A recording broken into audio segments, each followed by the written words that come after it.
All right, good afternoon, ladies and gentlemen. Please be seated.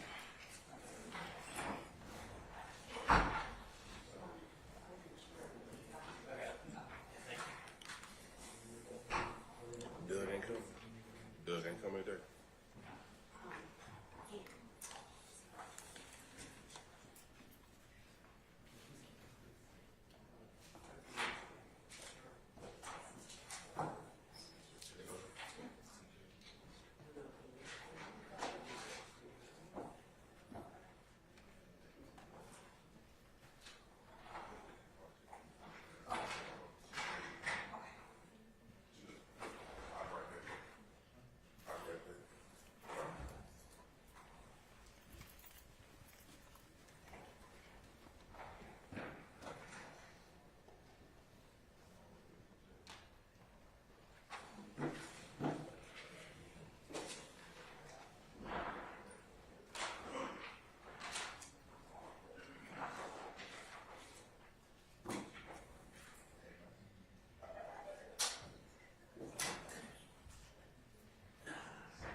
I don't want them back. You being intimidated. I'm still gonna say. I already banned it. They don't put the gloves on no more. He's still right. Y'all good? I'm gonna say one more right here. I gotta go. I'll be back. When I need guys.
missing name. It wasn't showing up. I opened it back.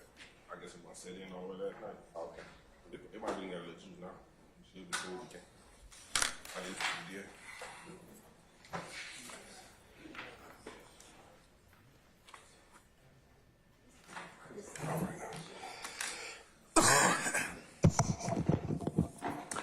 All right, good afternoon, council's interested parties. We're back on the record in the matter of the state of Georgia versus Cleve Adams et al.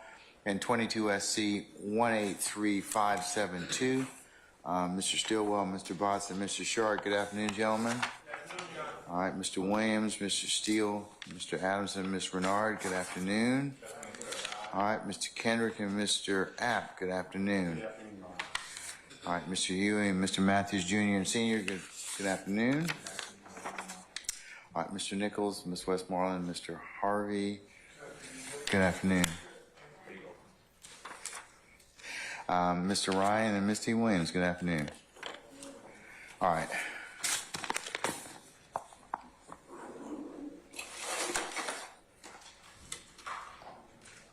Okay, Mr. Smith, Ms. Hilton, Mr. Atkins, and Ms. Loeb. Good afternoon. All right.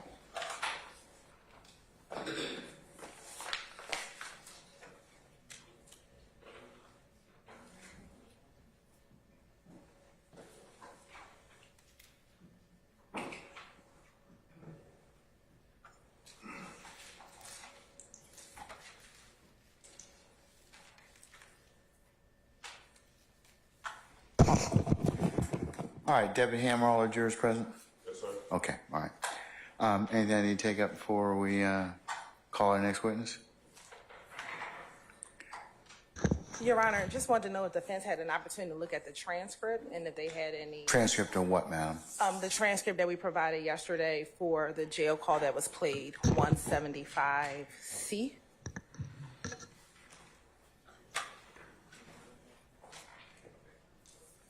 All right. Counsels, anybody wish to be heard on the issue? Ms. Hilton, you want to repeat your statement? Sure. Yesterday, the state provided transcriptions of the jail call, State's Exhibit 175C, and wanted to know if the defense counsel had an opportunity to review that transcript, and if so, if they had any edits, or if they did not have any edits. I guess I'm a little confused, Judge. Are we talking about the jail call that was actually played yesterday? Within the context of the interview between Mr. Bean and Detective Quinn. Correct, because And I just, because you all hadn't had an opportunity to take a look at that transcript yesterday, we just played the tape. What the state's asking to do today, I assume, is to go ahead and potentially play that again, or play it and provide a transcript. And I would give, of course, give an admonition at that point in time. Well, I'll speak for Mr. Williams' team. I think I may speak for everyone else. We haven't reviewed it just because we didn't think it was. Well, and since we played the tape. that's a you problem. Well, Because you had it since yesterday. I didn't play it yesterday. I didn't provide them the transcript yesterday because you didn't have time to review it. right, but we played the tape. We played the recording. Yeah. And I think the court's position was, the recording's here.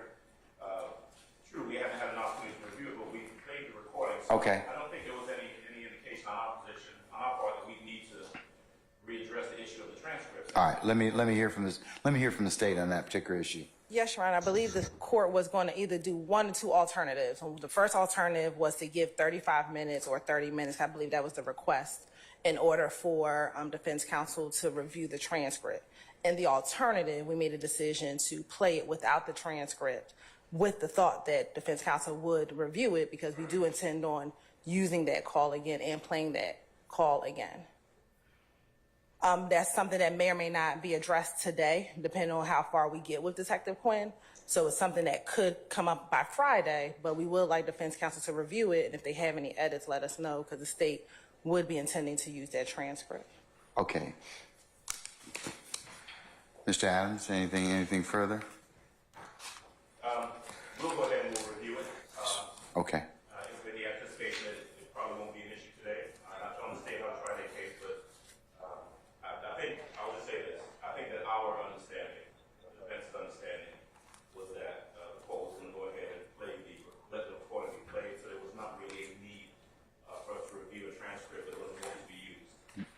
Yeah, and you're right, sir. And I think that the state's telling you they're going to potentially ask the court to go ahead and consider the transcript. They're asking you all to review it for accuracy and edits. And of course, I'll accept any other objections at that point in time.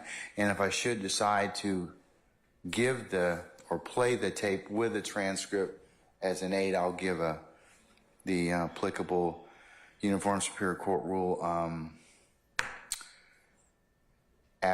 tape and transcript instruction or admonition. Okay. We'll go ahead and we'll review that. Okay. All right. Anything else? Nothing else, Mr. All right. Let's summon our jurors, please. Just for the future, call could be a connect. We're having all sorts of connectivity issues, which affects our ability to look up case law. You at your own hotspot? I take it from that. I've always had trouble with my own hotspot. I would just suggest that redundancy is always a good thing. I don't know how the public Wi-Fi here is in the courthouse, but we have added a hotspot for you all's use only. And that's been working until today, at least in my experience. Well, Something's happened today that it's gone down. I can't tell you why. I can only make a phone call and So I'm asking. and I can maybe inquire about that. So, Mr. Kearns, can you call Ms. Omana and the appendice and see if we can check on that? Yes, Judge. Okay, all right. Mr. Steele? Was that it, Mr. Sharp? Yes, Your Honor. Okay. I don't know the context, so I'll just ask the court since it came up. So.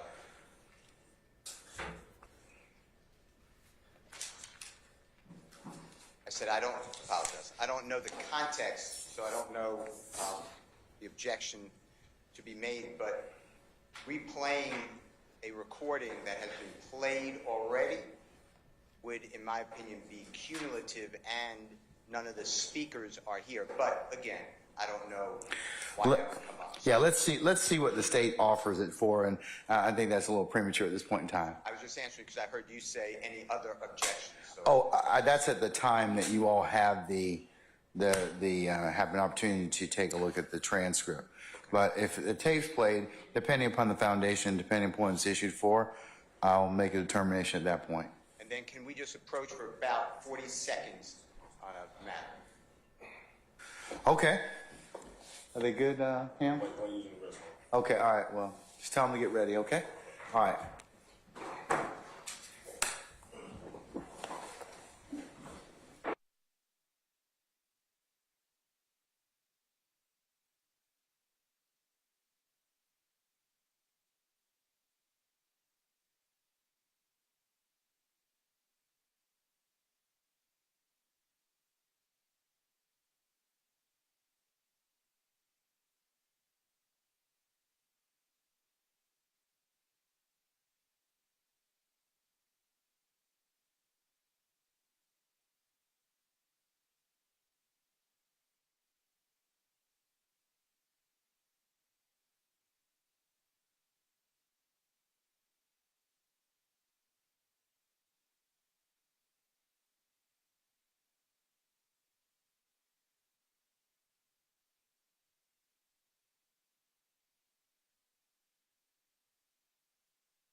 All right, thank you, Deputy Ham. All right, ladies and gentlemen, please be seated.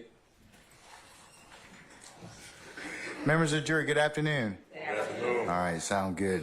Okay, ladies and gentlemen, without further delay, we're going to continue with the presentation of the state's case. So, ladies and sirs, I'll call you next witness. Thank you, Your Honor. The state calls retired Detective David Quinn. All right, summon Detective Quinn, please. All right, Detective Quinn, good afternoon, sir. Afternoon. All right, come on up to the witness stand, sir. And before you sit down, if you would be so kind and turn and face us, Deputy Ham, be sworn as a witness. Raise your hand. You swear to affirm the testimony you're about to give forth the truth, the whole truth, nothing but the truth, so you got? I do. You may be seated. Can you state your first and last name and spelling of both, please? David Quinn, D-A-V-I-D-Q-U-I-N-N. And good afternoon. How are you employed? I'm retired. What are you retired from? The Atlanta Police Department. And how long have you been retired from the Atlanta Police Department? Fully since 2019. Okay. And when you say fully, what does that mean? So I joined the Atlanta Police Department in 1985 when I was 20 years old. And I stayed until 2019. So I did 33 years and some change. After that, I got into the true crime TV business, which is what I do now. And tell the jury a little bit about your time with the Atlanta Police Department over those 33 years. Again, I hit the street when I was about 21 years old, 1986, after having been hired at 20. And I went straight to Zone 3. I don't know, Zone 3 was back in those days, southeast, southwest Atlanta. I stayed there 10 years in probably the highest crime district in the city at that time. After those 10 years, I don't know why, somebody sent me to Bankhead, and I went to the Zone 1 precinct, and I worked there for another 5. In my 15th year, after working those high crime areas, somebody promoted me to detective, and they sent me straight to homicide, which sent me right back to those same neighborhoods in Zone 3 and Zone 1. It's like going home. So. And let's talk about your 10 years being in Zone 3. Did you have the occasion to patrol the entire Zone 3, or were you assigned to a particular section of Zone 3? Well, I was assigned Zone 3 A sector, which was that area around the McDaniel Glen Housing Project, the Pittsburgh Civic League Apartments, Pryor Road, but there was a lot of bleed over. In other words, I wouldn't just work one specific area in downtown Atlanta. I would also branch out as far as Gilbert Road, which is at the county line, to Clayton County. So it was the busiest precinct at the time. So you kind of scattered all over. Okay. And you said it briefly, as a homicide detective, did you unfortunately have the occasion to investigate homicides within the Zone 3 neighborhood? Absolutely, every month, usually. And based on your time in Zone 3, if you could describe the Zone 3 community for this jury. Zone 3 in community, from the time that I worked it in the mid 80s, all the way until I was an old man in, the mid 2000s. It's a rough, busy neighborhood, but there are pockets of diversity everywhere. You may have truck drivers, you have doctors, lawyers, but you also have the quote-unquote marginalized communities that are also in Zone 3. So it's a mix. It's not one thing. And based on your interaction of having different type of community members within Zone 3, how would you describe the residents of Zone 3? The who? The residents. The residents are hardworking people. I grew up out there with them. I feel like, I am Zone 3 because I saw so many different generations get raised up out there. And I feel like I was only 12, I was a boy, And when I left, I was a grandfather, so that was my life. Now, I'm going to take you back to your time as a detective in the homicide unit. If you could tell the jury, what were your primary job duties and responsibilities? When I went to homicide, I learned quickly that my responsibility was to investigate crimes that involved deaths at the hands of other humans. I had worked murder. That's primarily what I worked. I worked with about 18 other detectives, and we were in a rotation. Whereas you would catch a homicide, respond to it. You'd have about a month to work that case up. And once you've worked that case up, you would go down to the bottom of that homicide list. But you also they were giving us the responsibility to actually handle cases that involve special investigations. In particular, police officers' use of force, shooting people, anyone that dies in custody. We handle those investigations. And sometimes we even handle corruption investigations on the department if, in fact, there was some kind of conflict in internal affairs. So speaking specifically about having to do those special investigations, specifically the officer-involved investigations, what were your job duties and responsibilities for those type of investigations? Well, I had to investigate whether or not an officer had the legal authority to use his gun in a deadly way. I investigated deadly force. And to your knowledge, is that responsibility of investigating officer-involved shootings still the responsibility of the homicide unit? You know, when I was on the way out, it changed gears. They decided to let the Georgia Bureau of Investigation handle those shootings. I guess they didn't want the actual agency to investigate itself. Somebody say something? I did, Your Honor. I said objection, speculation. I will objection. When you are assigned as when you are assigned an officer-involved shooting, if there is an underlying crime that occurred before the officer-involved shooting, do you investigate both the underlying crime and the officer-involved shooting, or do you are those two separate investigations? No, you have to work both. You've got to understand the reason why the officer was there in the first place, why he pulled his gun, why he used deadly force. Sometimes it's not involving a weapon. Sometimes it's physical force. So you must also investigate that crime as well. Now, in your experience as an investigator, do all investigators investigate cases the same way? Oh, no. It's just like any other walk of life. I mean, everyone has their own style. And usually your style comes from how you carry yourself in the street and your experience out there with the citizens, in this case, the citizens of Fulton County, City of Atlanta. Tell us a little bit about your investigative style. Everybody calls me old school. I'll overrule the objection, Mr. Steele. I am Atlanta, and I feel like every case I work is a story, and I've got to report back, the information from that story. I always say when I work my investigations, I want to have on a belt and suspenders. I want to make sure I got everything. And sometimes, commanders and supervisors don't like that. I mean, I take my time, slow and methodical with how I work my cases. I don't move very fast. Faces. I overrule the objection, Mr. Sharp. Thank you. You could say. That's pretty much it. I just try to keep, you don't get all the answers when you work in investigations like they do on TV. But what you do is you try to get as much as you can, and you miss things. I miss things on every investigation. And so you have to take your time to make sure you have it right. When you're conducting an investigation, generally, what type of evidence are you looking for, say for your homicide cases? What type of evidence do you want, are you trying to gather as a part of your investigation? I mean, first and foremost, I want eyewitnesses.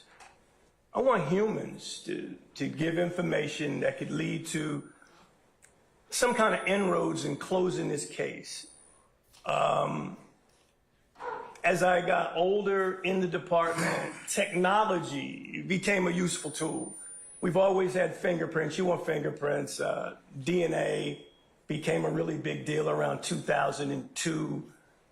I've watched everything change, but I always, with any kind of testimony that I receive from a witness, I want to get something to back it up, something tangible that'll vouch for this person that's an eyewitness seeing something. But I really like eyewitness evidence. A lot of people don't, but I do, because the community, that is the witness. Now, in your time as a homicide detective, have you had the occasion to interview suspects? Absolutely. And tell the jury a little bit about your interview style. I try to keep my interviews. Objection, relevance. Overrule, Mr. Sharp. Have a seat. I try to have conversations. I mean, from these conversations, I try to have them make sense. I don't want it to be overbearing. Sometimes those conversations, those interviews can get heated, but you wanna build some kind of rapport with the person, whether it be a witness or a suspect, and make sure you're getting good information. Your Honor. Do you have an objection, Mr. Steele? Yes, sir. What's the basis? All right, come on up.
May I proceed, Your Honor? Yes, you may.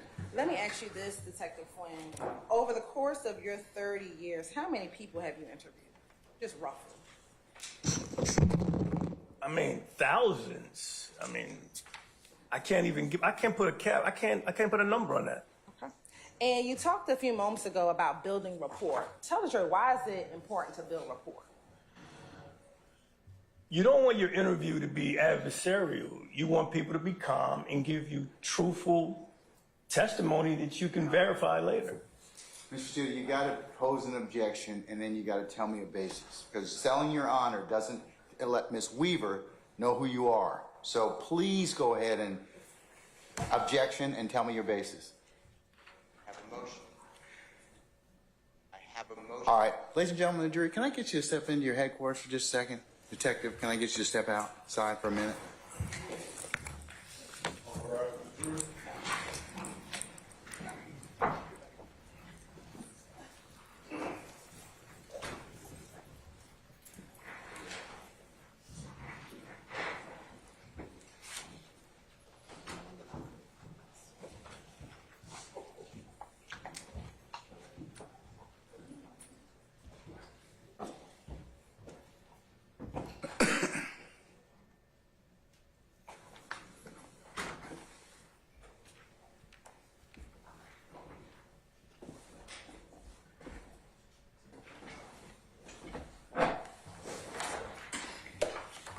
ladies and gentlemen, our jury has left us and our witness is off the stand.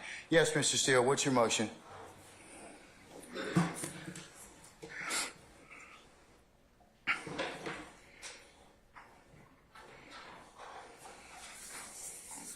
Your Honor, I tried to preempt it at the bench. It's exactly what I asked.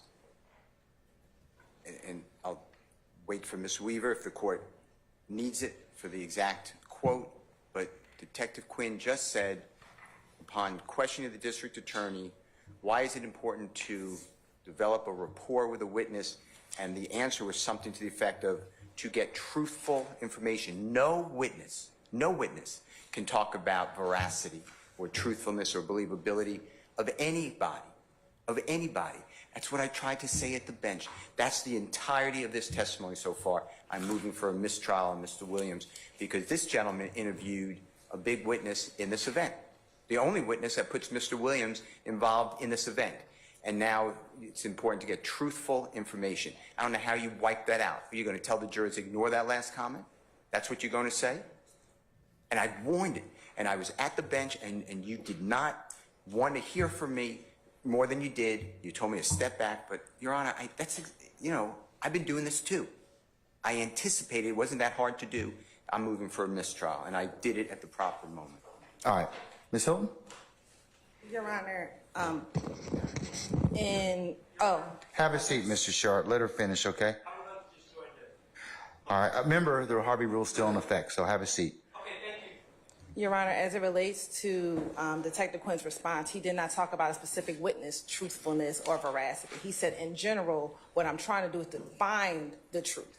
And that is what you do in an interview. You're determining whether or not what the person who's speaking to you is credible, if they're providing credible information. Your Honor, even in this case, when you listen to the interview that has already been admitted, Detective Quinn already tells Agent Bain, I don't think you're being fully honest. So he's not talking about the veracity of any one witness. He hasn't even talked about any witnesses yet. So for defense counsel to deem or ask for a mistrial at this juncture, given this testimony, we're going to ask for you to deny. All right. I'm going to deny the motion. Summon our jurors, please. Your Honor, before the next question is asked, I have to review my motion for mistrial. It's noted. I'll make a yes, and I'll preserve it. It'll be continuing. Mr. Shard, if you ask me that one more time, okay? No, I didn't. Listen. Everybody gets the same objection, okay? Unless there's something else. If you could just if you want to take it down, you have to do it.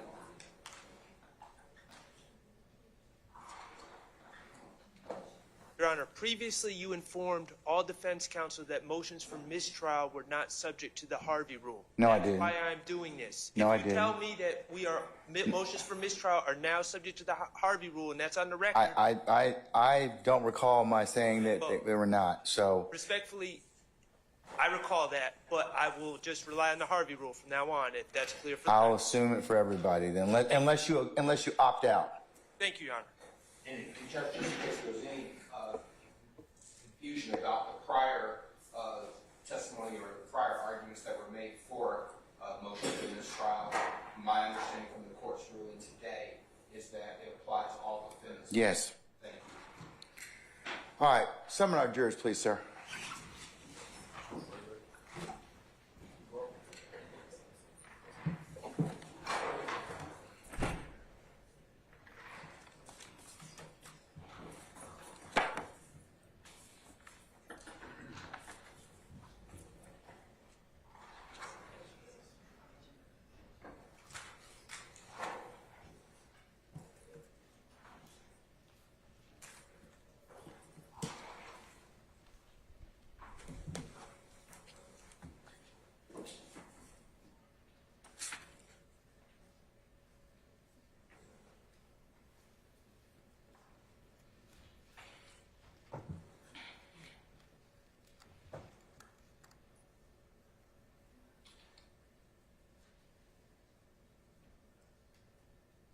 Your Honor, is it okay if we pull the mic back a little bit on the witness stand? We hear feedback a little when the witness responds. I don't want you touching my microphone I will not because that's the exclusive purview of Miss Weaver. Okay. So. I think there's a little feedback. it's okay with her, then you have carte blanche. But short of that, leave it alone.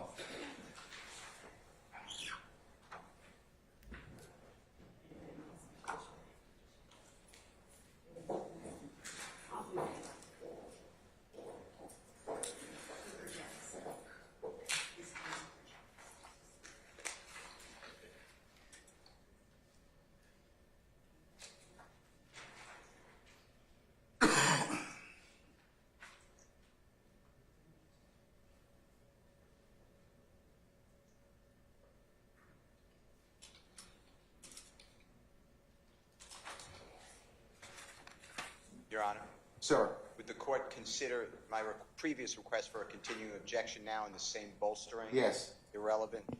Well, I'll just give you a continuing objection, okay? At this point. All right, Mr. Williams.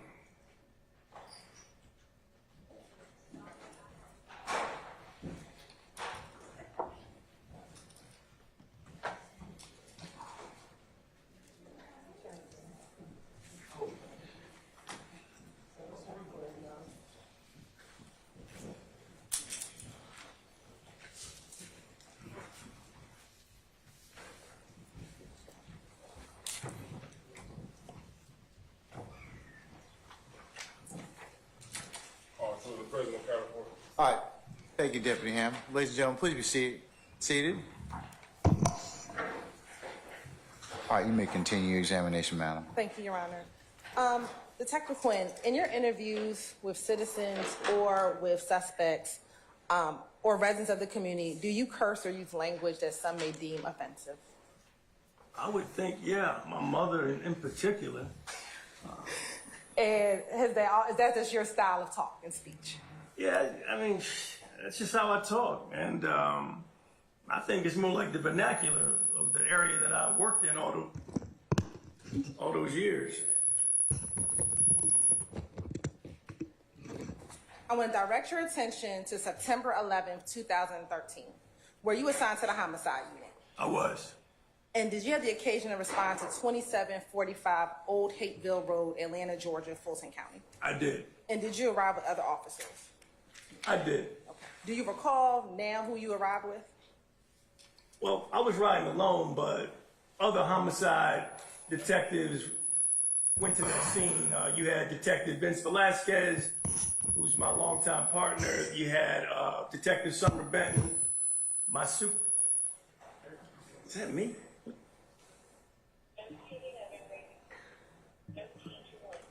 You had a contingent of other support staff. What's going on? Say again? It's really ringing in my ear big time. I don't know what it is. Hopefully you should finish it. Okay.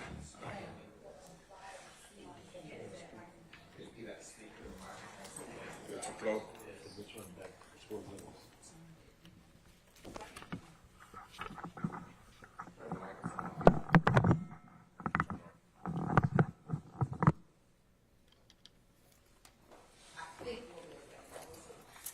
I'm pretty loud. I don't think I need it.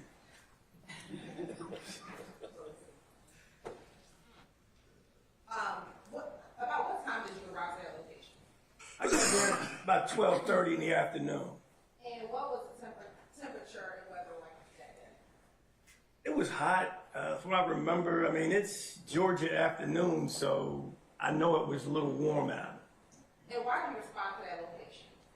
Well, I got a call because I was told by dispatch that an officer had discharged his weapon and I need to get to that scene. And while you were responding to 2745 Old Hateville Road, did you learn that there were other areas that were active scenes at that time? Absolutely. How many other active scenes were there? It was about 3. You could almost say 4, but 3 that were going to be necessary for that investigation. They were going to have to be processed. And what were those 3 scenes? So you had 2745 Old Hateville Road, which is the Summerdale Commons apartments. There was, what I was told at the time, that's where the incident occurred where the officer discharged his weapon. Then you had a house directly across the street from there where there was damage to a residential home right there on O'Hayville Road. And then you had a third scene, which was 126 Cleveland Avenue, which the Cleveland Coin Laundry, a car had crashed into it. So I had a bunch of scenes going. And roughly, how far were each of those scenes from each other? They were within about 75 yards. If you just do the whole perimeter, it's kind of disjointed, but they were all kind of right there.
You may.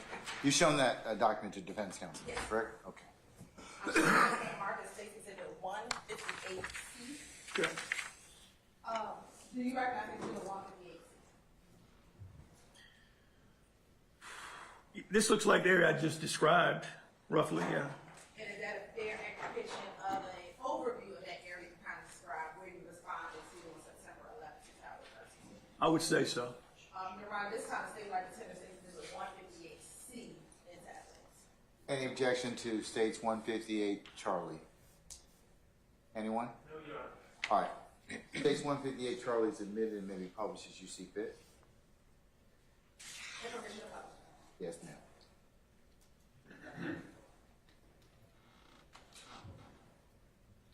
And looking at State Exhibit 158,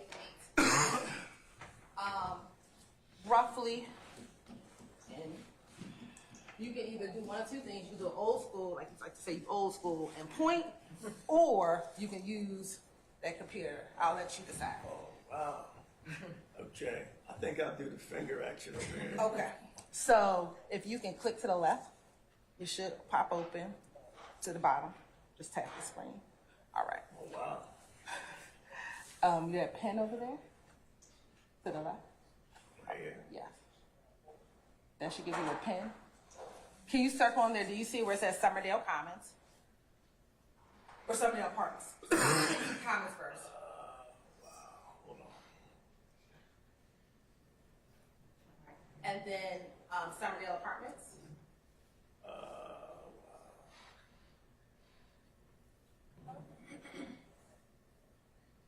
And on here where it says the Skyline Laundromat. Okay. Are those the three, roughly the three areas that you just kind of described for where you, those three active scenes roughly? Yes, ma'am. All right.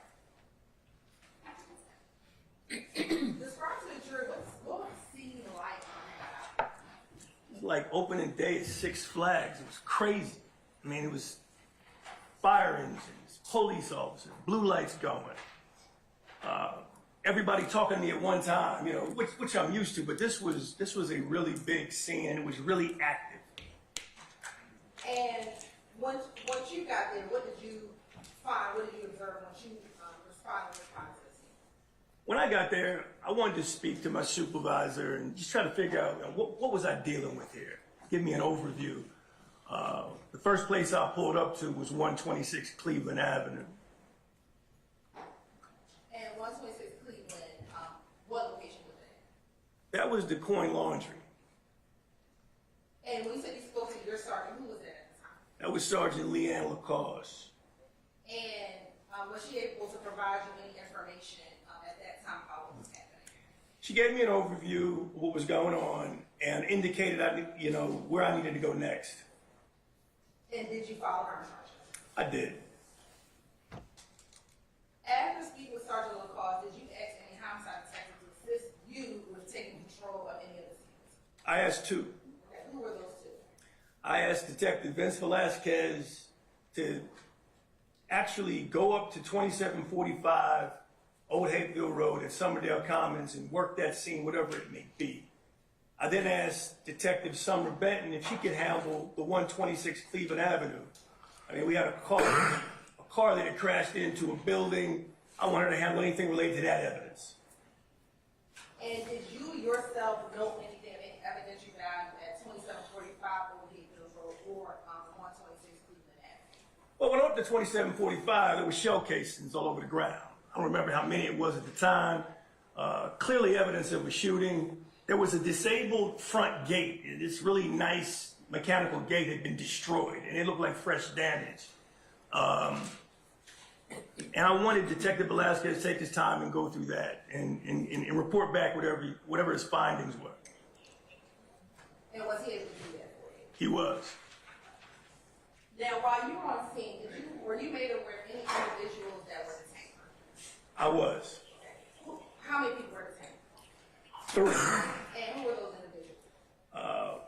I was told that it was a Frederick Prothrow, Walter Murphy, and an Adrian Bean. Out of those individuals, were you aware if any of them had injuries? Oh yeah, I found out that Frederick Prothrow had a serious gunshot wound to the back, which changed my thinking. I mean, we had someone who was actually struck, so a lot of my energy went to that. I also found out that it was Walter Murphy had gunshot wounds to the legs. They had both been transported to Grady Hospital for treatment. To your knowledge, did you know if Adrian Bean had an injury at that time? I heard he had some injuries, but I didn't think they were significant based off what I learned on scene. I wasn't even sure at the time if he went to the hospital. And you said that both Mr. Prothrow and Mr. Murphy went to the hospital. What hospital did they go to? Grady Memorial. And did you have any investigators go to Grady Memorial Hospital to speak with Walter Murphy or Frederick Prothrow? Yeah, I have my partners, Detective A.B. Calhoun and Detective Tracy Lewis. They would go down there and try to see if they could give me some feedback on what kind of injuries I was dealing with. I was really concerned about the brother that was shot in the back. They said the brother. When you said the brother, what did you do? I'm sorry, Frederick Prothrow. And did you interview anyone while you were on scene? Yeah, I did. Who did you interview while you were on scene at 2745 Old Hapeville? This young man by the name of Flores, and I interviewed the actual officer that discharged as well. Did you interview anyone else?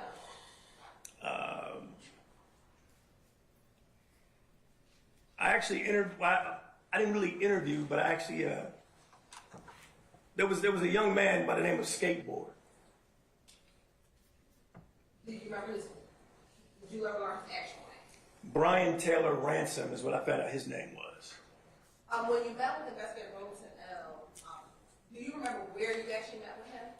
So because this was a major scene, they pulled out all the stops. They brought out what's called the mobile command vehicle. This is an air-conditioned camper where they put the officer that's been involved in the shooting away from everyone. And when I walked into the camper, this mobile crime unit, he's in there with his lawyer. So I was, his union lawyer, the officer. And was he able to provide you information that assisted or helped you with your investigation? He gave me some understanding as to why he discharged his weapon. We agreed on scene that he would come back the next day with his attorney and give a formal statement at the homicide office. And after speaking with Investigator Wilson L., did you determine if there was an underlying crime that you need to investigate, and was it determined if he was justified in firing his weapon? There was a shooting that prompted Detective Robertson L. to discharge his weapon, as he told me.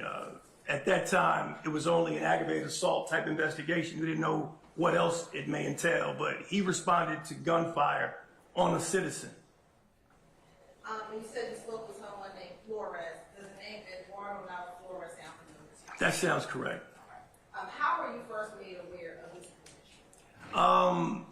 Sergeant Leanne Lacoste told me that I'm sorry, he said That was Mr. Steele. Yes, application was. were you made? I'll sustain the objection. Let me ask you this: were you just made aware that this witnesses you saw? yes, And was he one of them? yes. When you were first made aware of Mr. Flores, how long had you been on scene? I've probably been out there about 15, maybe 20 minutes because I was walking around at each scene. That's an estimate from 10 years ago. To your knowledge, did any other officer speak with him prior to you speaking with him? Somebody did, but I don't remember the name. Whoever spoke with him, do you know they recorded that first interview or that first interaction? I didn't know any recordings with him other than what I did. And when you interviewed with him, was that your first time speaking with him? Yes. Do you recall, God bless you, do you recall where on scene did you interview him? I interviewed Flores at the 126 Cleveland Coin Laundry, right on the hill overlooking all the mayhem down there at the bottom where the car crashed.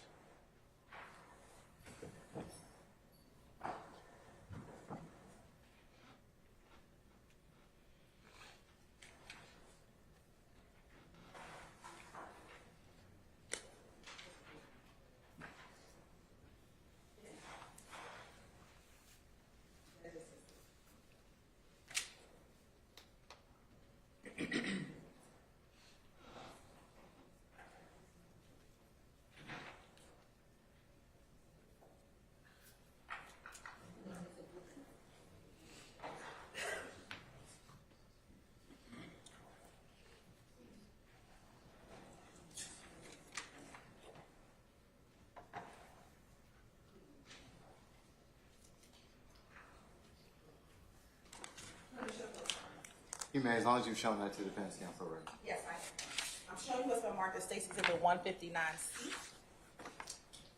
If you can take a look at Stacy's Exhibit 159C and tell me if you recognize that area that's depicted in Stacy's Exhibit 159C. This looks pretty much like the 126 Cleveland Avenue location where the laundry was. And in that picture, do you see the approximate area where you were when you began speaking with Mr. Flores? Yes. And would that picture help you describe to the jury where you were when you actually had your conversation with Mr. Flores? So I'm between this white utility box in the picture and the driveway in that area. So Looking. it will help. Oh yeah. I'm sorry. Your Honor, this conversation would like to admit Stacy to the 159C attack. Any objection to States 159, Charlie? Not on behalf of Ms. Williams. All right, hearing no objection, the court will admit 159, Charlie. It may be published as you see fit. Thank you.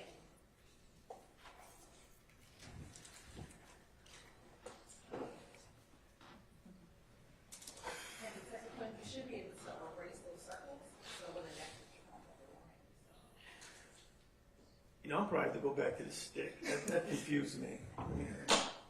Where's the stick at? right here. All right. Yeah, this is better. Okay. Now, if you can go ahead and just tell the jury what you were just referencing about where you were when you had that conversation with Mr. Flores. I'm in this area right around here where this cracked sidewalk is and this utility box. And when you met with him, did he approach you or did you approach him? He approached me. He came up to that scene. I mean, everything was cordoned off. And some kind of way he got into the scene. Someone had to have escorted him because you couldn't just walk in. Everything was wrapped up. You couldn't do nothing on Cleveland in 75 that day. Was your interview, did you record your interview with him? I did. And how did you record his interview? My digital recorder. And where did you keep your digital recorder? I keep my digital recorder right here in my lapel pocket. That's what I've always done. And do you generally record all your interviews with a pocket recorder? Yes, for the most part, yes. And why do you record your interviews? Well, a couple of different reasons. I want to have all the information that's coming to me on that scene so I can come back to it and reference it as I continue my investigation. I'm just big on taping things. There are times when I'll actually take a verbal and write notes. Everything's not recorded, but in this case, his interview was recorded. Okay. What was his demeanor like when you interviewed him? He was concerned about his vehicle that he had received from someone else. In the course of your time as an investigator, have you ever had the occasion to meet someone who was under the influence of drugs or alcohol?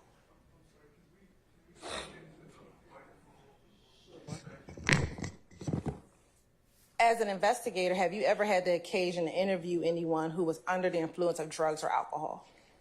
I mean, throughout my career, almost every day. Okay. Did Mr. Nava-Flores appear to be under the influence of any drugs or alcohol when you met with him? Not at all. He was clean. Did his eyes appear to be glossy as if he was high or anything like that? I didn't see it. Okay. Was he able to speak with you coherently? Clean as a bell. When you first met with Nava-Flores, were you aware if he had given a different version of his involvement in the case to another officer? I did hear that. And based on your interview with him, did he advise you what he told that initial officer? Yes. Did he then advise you that the version he was telling you was now in fact what he had actually... Your Honor, I suppose the objection. I sustain the objection. Your Honor, this time I'm impeaching Mr. Nava-Flores from what his testimony. Do you have your witness on direct, ma'am? So you're going to need to ask. Was he able to tell you about what happened on September 11, 2013? He was. Was he able to tell you why he was over at Cleveland Avenue? Yes, ma'am, he was. Was he able to tell you who he came with on Cleveland Avenue? Yes, ma'am, he did. Was he able to tell you why he was in the Cleveland Avenue area? He did. Was he able to tell you whose car he was in? He also told me that. What about what car, who he gave the car to? Yes. Was he able to tell you if other people entered the car that he had given to someone else? He did. And was this entire interview captured on that audio recording? Absolutely. And have you had the opportunity to listen to this audio recording in preparation for your testimony here today? Yes, ma'am. Permission to approach, Your Honor. Have you shown that to defense counsel already? They've received it, Your Honor. All right.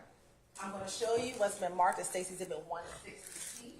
Tell me if you recognize State's Exhibit 160C. This is the Eduardo Nava-Flores interview. It's even got my initials on there. And have you had the opportunity to listen to that interview again in preparation for today? I have. And did that appear to be the full interview that you had with Mr. Nava-Flores back on September 11, 2013? That's it. All right. Your Honor, this time the state would like to tender State's Exhibit 160C into evidence. Any objection to State's 160, Charlie? On behalf of Mr. Wood. All right, hearing no objection, 160C is admitted, and it may be published as you see fit. Thank you, Your Honor. 160C. You're welcome.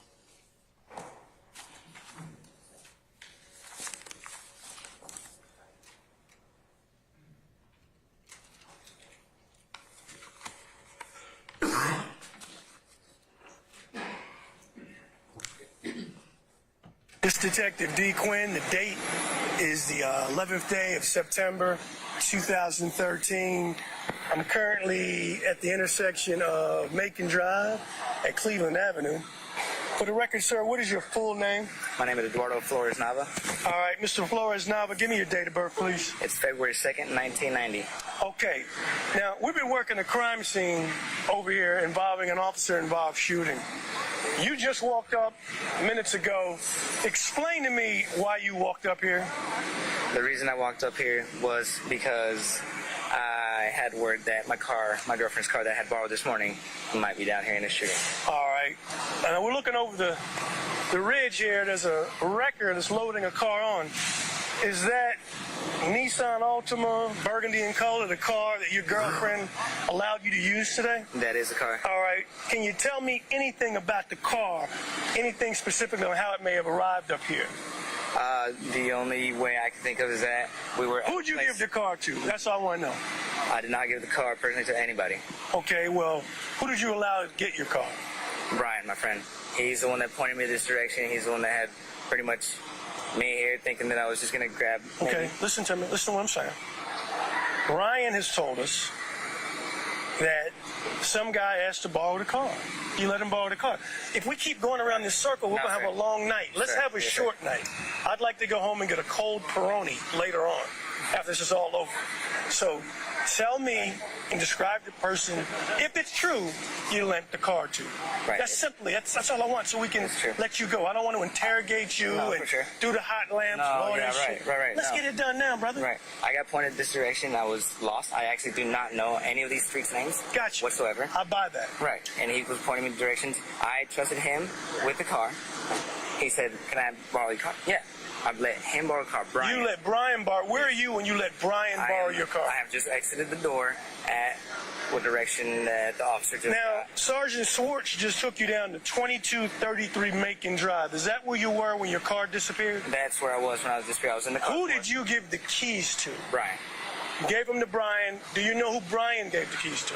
Brian handed them over. 4 people got in the car like this. Who's the guy you saw Brian give them to? I don't remember, sir. Can you describe him? Scattered. If it was any of the guys that I just described, it was the guy with the white T-shirt and the short hair. Was it short hair? It was short hair. Shorter than mine or short as mine? It was probably as short as yours. Okay. And if anything, what do you do now after the car's been lent out? I think about it. Who asked to get the car? Brian. Okay. And he turns around to me and he says, "It's cool. It's cool to let this guy borrow the car." Did you know where he was going with the car? No, but whenever 4 black people jump in my car in the middle of Atlanta where I don't know where I'm at, I don't think So how many black people got in your car initially? There was 4. You saw 4 get in your car? Yes, there was 4. And they were all males? They were all males. Okay, 4 black males. And you've described... And now at this point, whenever they're in my car, I'm not trying to say nothing. I'm not, because there's still some people at the house. I don't know where I'm at. Obviously, this guy knows his cat, and he's doing him a favor because he said he just needs a favor. He needs to go down to the store, do something. Do you know the guy he lent the car to? I have no idea. Have you ever been around him before? Never. Okay, all right. Anything else anything else in that first statement that you'd like to clear up now that we're here? Yes, Anything else? That the gas station was just somewhere where he was looping me around, saying that we might find it. So you never went in a gas station? Never went in a gas station. You only went to 2233 Macon? Right. After that, from the gas station, he pointed me to 22 Macon, pulled up, got out of the car. He started talking to him. I kept to myself because I don't know these cats. Did you see any firearms at all during this exchange of the vehicle? I did not. If I would have probably seen some firearms, I would have told them from those 20 minutes that we sat there waiting for the car to get back, I would have told them, look, fuck that. Why is there a cop rolling by this house now? Because it wasn't but 4 or 5 minutes after that the cops were just barreling down that road. Gotcha. And the guys that were there didn't say nothing, but they had this look in their eye like, you know, and they looked at each other, and to me it was just like a gut feeling that So what prompted you to leave, to come up here to Old Hateville? Someone rolled by and said, "What the fuck happened? Something just happened. They got the whole road blocked off." Blah, blah. And then they started honking at them. They left, and I said, "What?" And then they started calling. They're like, hold on, we don't know about this. We don't know about this. And they just said, like, yo, we have no idea if it's even our people or what. You know, okay, you came up to investigate. You see your girlfriend's car that was just I was walking, and I couldn't find my way all the way up here because every cop that I saw, the only way I could find it is follow cop lights. Okay. And that's how I got All here. right. I just want your buddy. Right. And To, since I was here, the only reason I was saying that is because he said, look, we went to the gas station, and I'm like, look, I don't want you to get your buddies in trouble, or I don't know what kind of connection you got down here. I'm going to tell him that we were at the gas station, this is what happened, and All right. we left. All right, But all right. But this is the absolute truth, this second interview, right? the second interview is absolutely Okay, crazy. we're done, man. It's that simple. All right, ending time is 2:32 in the p.m., 9/11/2013. And was that the entirety of your interview with Mr. And I said Nava Flores incorrectly, Mr. Flores Nava? Yes, ma'am, it was. And after this interview with Mr. Flora Naves, did you have any additional interviews with him? I did not. And was this your only recorded interview with him? Absolutely. At any point, have you ever erased any part of this interview regarding Mr. Flores Nava? Not at all. Now, I want to go back to Stacy Exhibit 159C.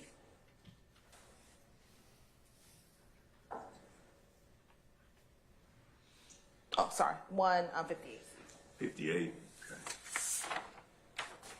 Looking at Stacy Exhibit 158C, do you see roughly the area or Macon Drive on this particular map?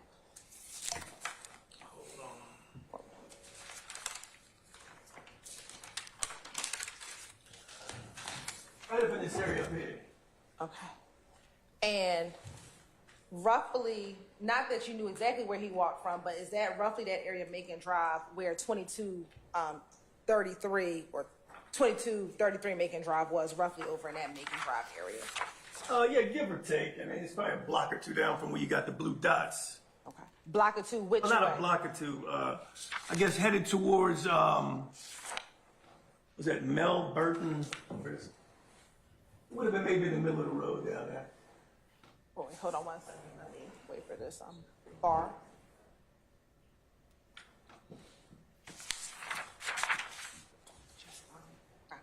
If you could show us again roughly where. I would say in this area here somewhere. Okay. And on the same day, on September 11, 2013, did you also have the occasion to interview Brian Ransom? I did. And was he able to provide you information that assisted with your investigation? He was able to, yes. All right.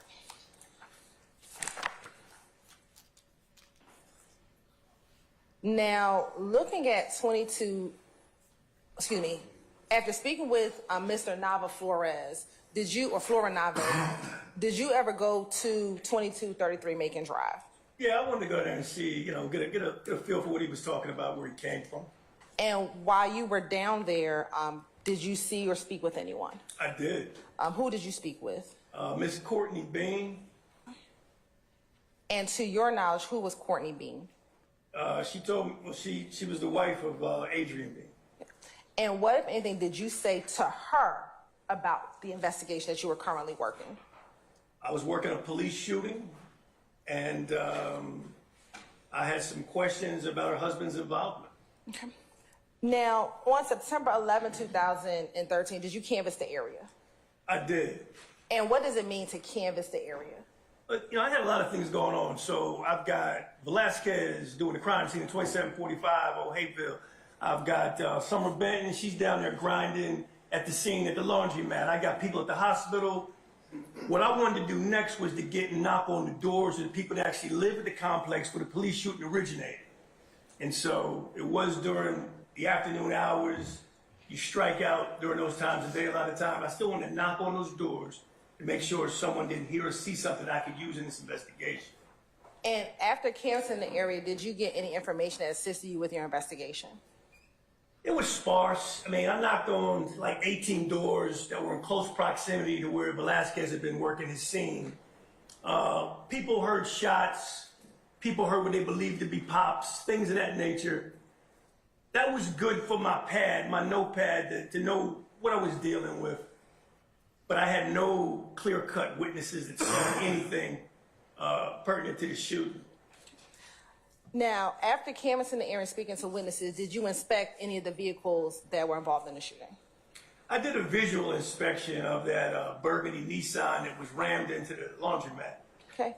And did you see anything of note or of evidentiary value within those vehicles? Within that vehicle, excuse me. Yeah, this burgundy Nissan that had crashed into the laundromat, because I got a detective on it, I was doing a quick peek. I saw a firearm in the front passenger floorboard area. I saw 2 more automatic firearms in the back seat right behind the driver and the floorboard. There was bloody cash on the ground, significant damage to the front of the vehicle. And so at that point, I was going to rely on my detective, Benton in this case, just to kind of give a deep dive into that scene, and she would get back to me. Outside of seeing the gun in the passenger seat and the 2 guns in the back seat, did you notice any other ballistic evidence in the car? Well, I saw what I believe to be a hole in the headrest of the front seat, passenger. Now, I don't know if it was old or new, but there was a corresponding busted out vent window on the rear passenger. So my experience is telling me a bullet probably came through here and went through that headrest. And sorry. I'm sorry, that was it. And at that time, did you do anything to determine whether or not there was a path at that time on September 11, 2013? Not at that time. I just need this detective to work that scene for me. I was going to, in my mind, go back in a controlled environment and probably rod out the hole. When I say rod out the hole, I was going to take something that looks just like this, stick it through the hole and see if it corresponds with that busted vent window in the back rear passenger side, and then take a picture of it. But I was going to do that later. Let me ask you this. When you canvassed the area, you talked about people who noticed or heard some things. Did you take those people's names down and notate that for your records? Yeah, I put their names down. The ones that answered the door, they gave me their names just to show that I was there. Jotted down some notes of what they may have seen or heard. I'm sorry, heard, because I had no eyewitnesses. Okay. And let me ask you this. During your investigation, did any patrol officers, detectives, sergeant, lieutenant, captain, anyone from Zone 3 or any other department ever advise you of any surveillance footage from the laundromat that had any evidentiary value? No. During your investigation, did Detective Summer Benton, who you assigned to process 126 Cleveland Avenue, ever advise you that a patrol officer, detective, sergeant, lieutenant, captain, or any major from Zone 3 or any other department gave her any information about surveillance footage from the laundromat that had any evidentiary value? No.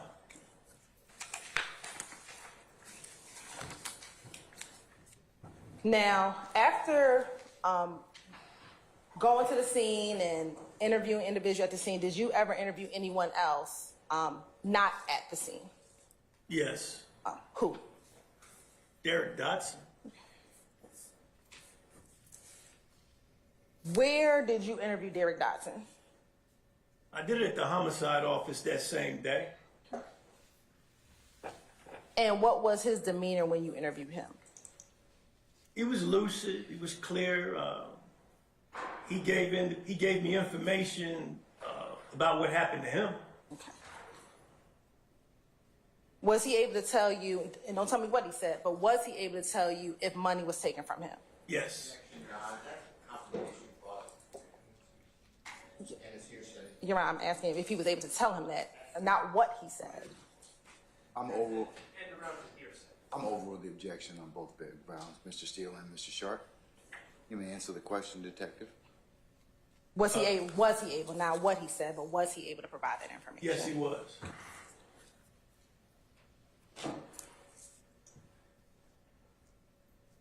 When you interviewed Derek Dotson, to your knowledge, did Detective A.B. Calhoun observe that interview? Yes, he did. With Detective Calhoun, to your knowledge, was he responsible with inventorying that money that you said was found on the ground outside of that red car? He was. Okay. And after you spoke with Derek Dotson, was Investigator Calhoun able to tell you how much money he inventoried? Yes. How much money did he inventory? $970 cash. And your Honor, Detective Calhoun did testify previously.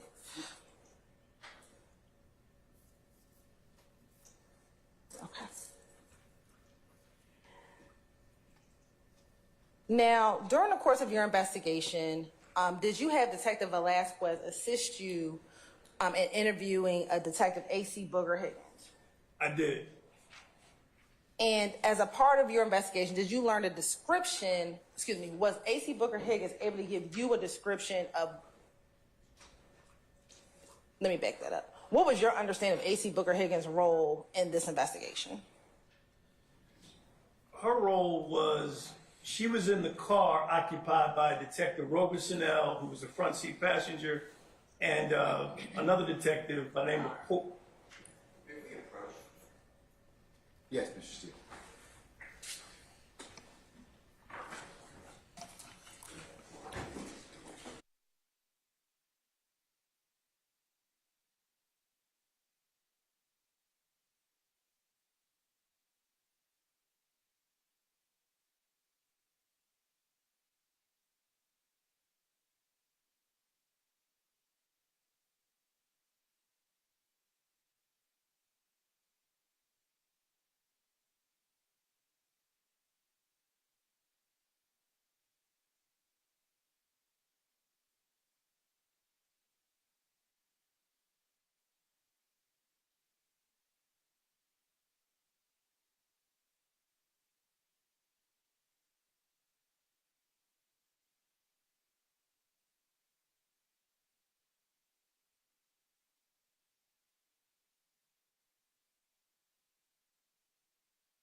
Ladies and gentlemen, how about a comfort break? Let's take about 10 minutes, and Detective Quinn will go ahead and let you take a comfort break as well. Don't discuss testimony of anybody except the attorneys in this case. Ladies and gentlemen, we'll see you back in 10 minutes. All rise.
Yes, sir.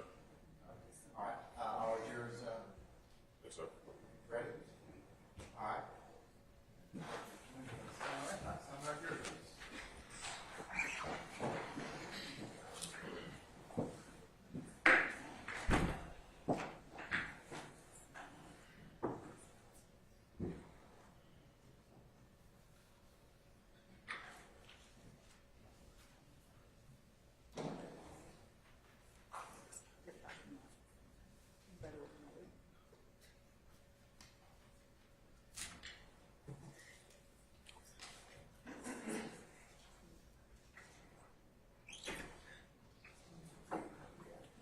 All right, for the jury.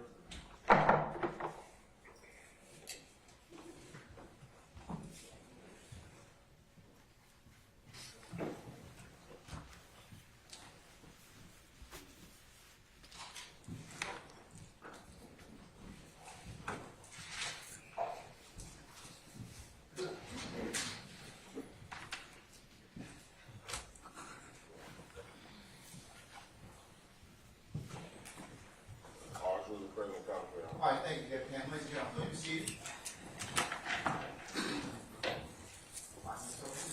Thank you, Your Honor. Detective Quinn, when we left off, we were getting ready to speak about Detective Booker Higgins, but before I do that, I'm going to show you what's already been admitted as State's Exhibit 108C. When we reference Derek Dodson, that's the individual that you met with at the homicide unit. Yes, Well, minus the black screen across his face. I recognize. Just okay. Now going back to Detective Booker Higgins, what was your understanding of her involvement in this case? She was on scene at the time when Detective Robinson discharged his firearm. Right. And when you had Detective Velasquez speak with Booker Higgins, did she provide a description of a driver of the vehicle that was involved in this incident? She did, yes. Okay. And what was the description that was given to? What was the description that was given? She gave a description. Yep. Your Honor, Detective Booker Higgins has already testified, so it's not hearsay. Said it was a. I will overrule the objection, sir. I will overrule the objection. Thank you, Your Honor. Go ahead. What was the? Said it was a female driver. Okay. And did that female driver have any particular hair color? I think she said pink. I'm not really sure. I can't remember exactly. But Now, at this point in your investigation, were you now looking for a woman as a part of this underlying assault that you were investigating? absolutely. Now, during the course of your investigation, did you also have the occasion to interview a Leonard Pass? I did. And was he able to give you information that assisted with your investigation? He did. All right.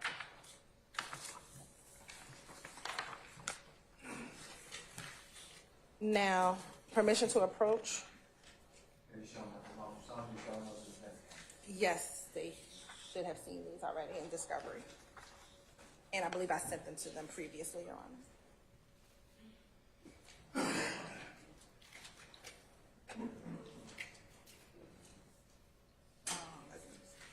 These are definitely all in discovery. From the crime scene pictures. Yes. Shoot. Shoot.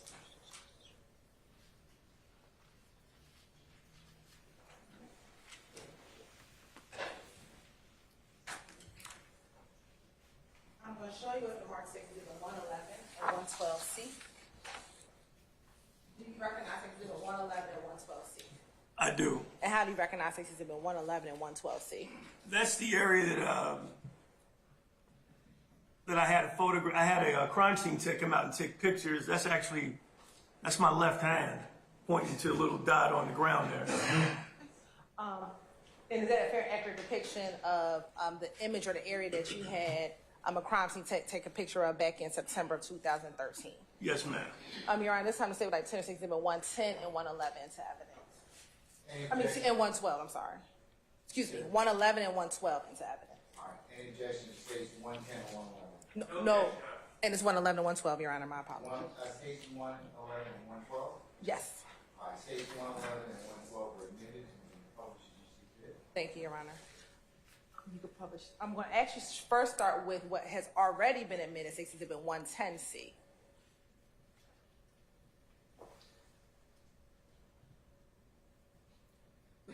Looking at Exhibit 110C, do you recognize what's in Exhibit 110C? Yeah, that's Somerdale Commons. Okay.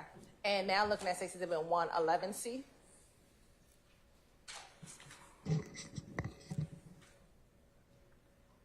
And looking at 112C.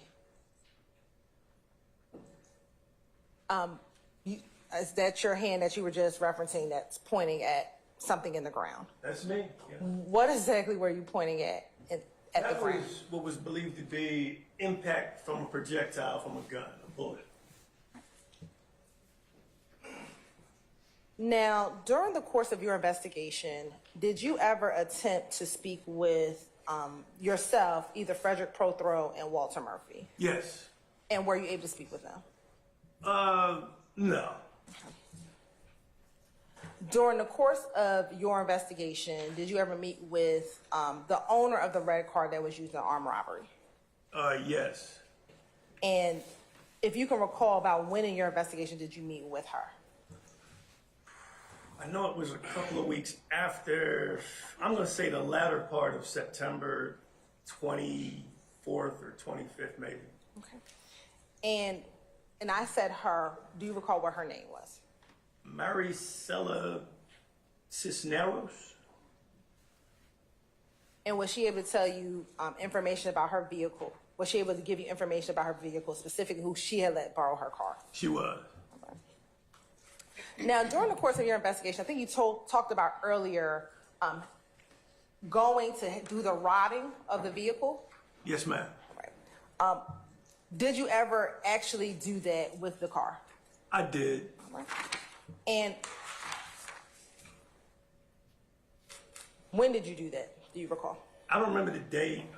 I know it was within the week. I had the car sent to what's called the homicide cage, a protected area we put vehicles in for further processing. My goal was to understand that hole in that passenger side front seat headrest. Did you, when you processed the vehicle, did you, or did the rodding in the vehicle, did you find any shell casings within that vehicle? I did not. Mr. Steele?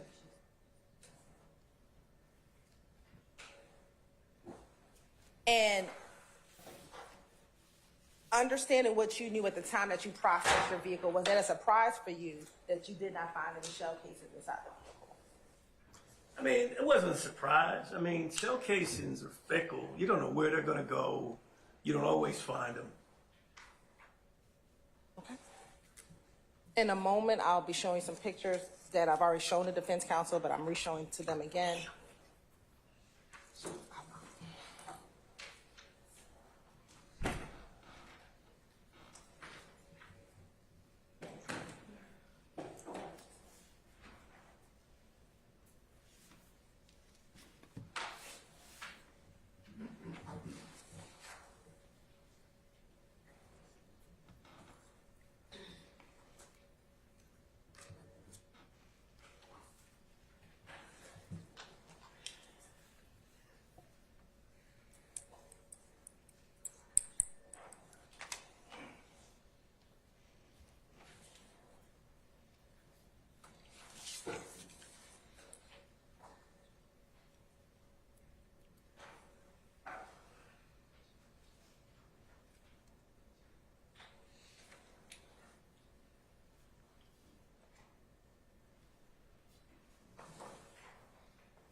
permission to approach, Your Honor?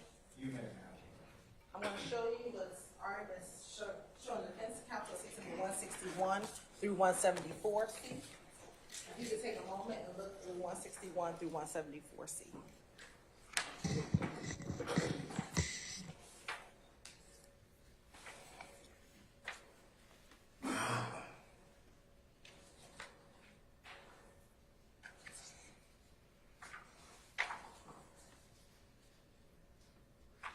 Okay, I'm done.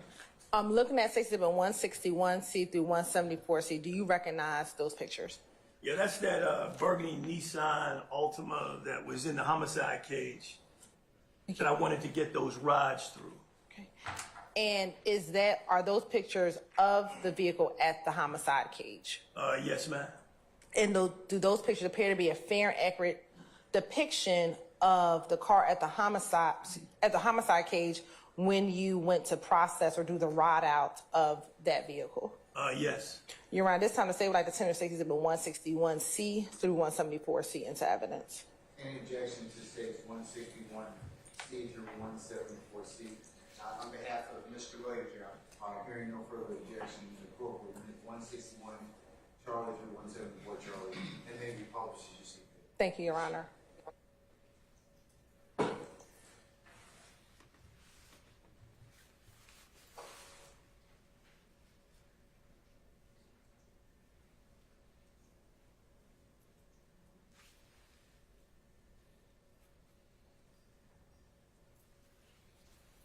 Looking at State's Exhibit 161C, if you could just orient the jury as to what we're looking at in State's Exhibit 161C.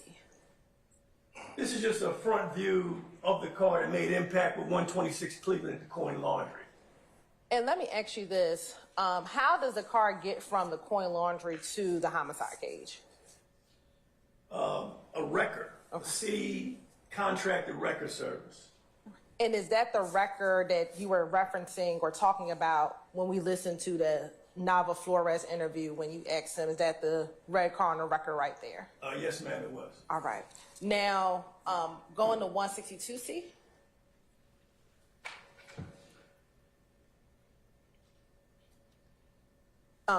Is that appear just to be another angle of the vehicle inside the home? That's the question. What's in State's Exhibit 162C? It's just the front end view of where that vehicle made impact with the laundromat. All right. 163? That's the rear trunk compartment of the same vehicle and a rear view.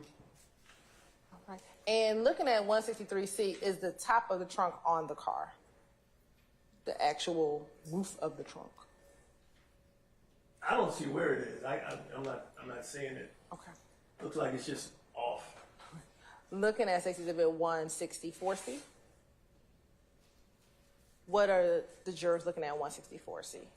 This is that area of concern for me. Again, I'm investigating the actions of a police officer using deadly force. That's what my mind is. That vent window, the rear passenger view is what I'm concerned with and how it may correspond with that headrest of that front seat. I got a man shot in the back. I got to explain that. Okay. And looking at State's Exhibit 165C. That's a closer view of that same rear passenger vent window. You can also see the airbag deployed from the driver's side.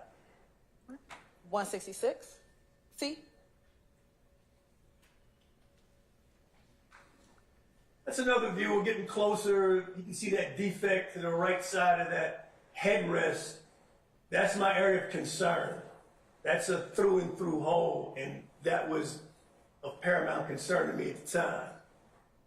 Now looking at 167C.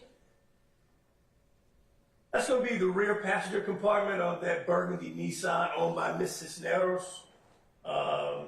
You can see blood transfer. There's some items on the floor. Now, at the time, did you request for any testing or anything to be done with the blood that was in the backseat of that vehicle? Not the blood, no. Why not? I didn't think it was. I mean, I knew I had a shot person in the back seat, so I wasn't going to send off to the GBI to make sure that was blood. I mean, they don't, anyway. All right. 168C. What are we looking at 168C? Well, this is a very rudimentary, not very scientific. It's just a brother taking the stick, that's all I did, and running it through that hole, because I'm trying to tell this story. I'm working this deadly force case, and I want to make sure that was going to be a path of a possible bullet fired by the Atlanta police.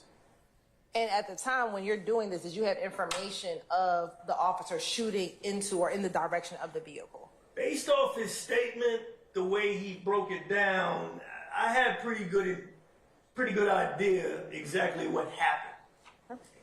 Looking at State Exhibit 169C. What are we looking at State Exhibit 169C? This is going to be an interior view of the same information, those rods. I've actually got them now going through, showing the trajectory, which corresponds with the wound that the 6'8" Mr. Frederick Prothro had to his back. Thank God the brother was 6'8", or it would have been in his head. And outside of that bullet hole in the vehicle, did you notice any other bullet holes within the vehicle? I did not. Okay. Looking at State Exhibit 170C. It's another closer view showing the trajectory. That hole where it originates at the rear of that headdress, it's actually coming through. And I believe that is the wound that Mr. Frederick Prothro received from the Atlanta police. Looking at State Exhibit 171C, is that just another close-up? That's just another of the same. All right. 172. It's a closer view of the rod actually coming through the headdress. And 173. And again, 174. 173 is also the very same thing. 74 is that's me actually holding it. Very unscientific, but just trying to tell a story. Now, you talked about not finding any shell casings. I want to go back to State Exhibit 167C for a moment.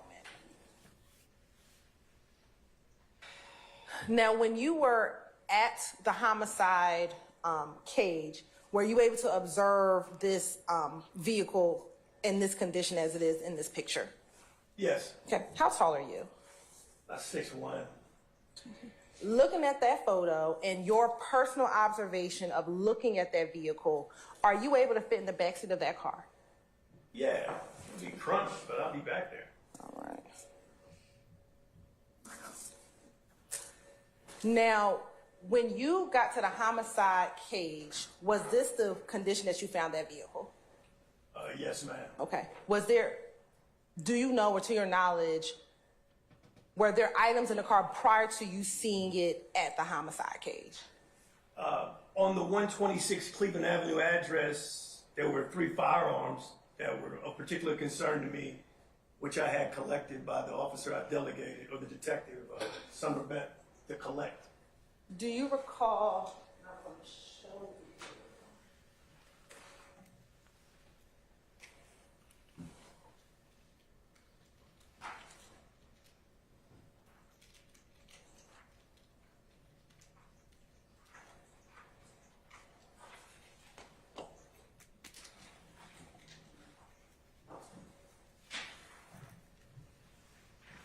I'm going to show you what's been admitted as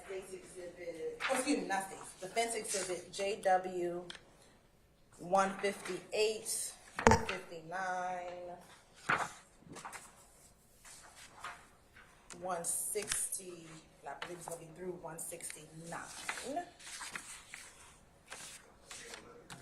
Sure.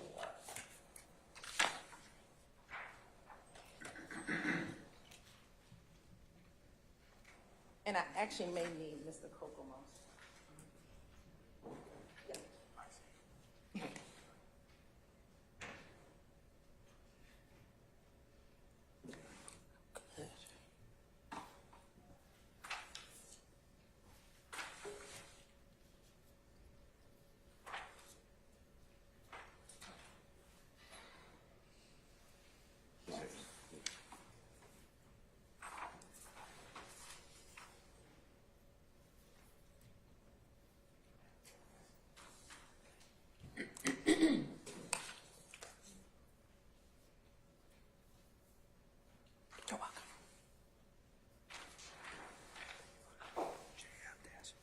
he has the. Okay, thank you. Thank you.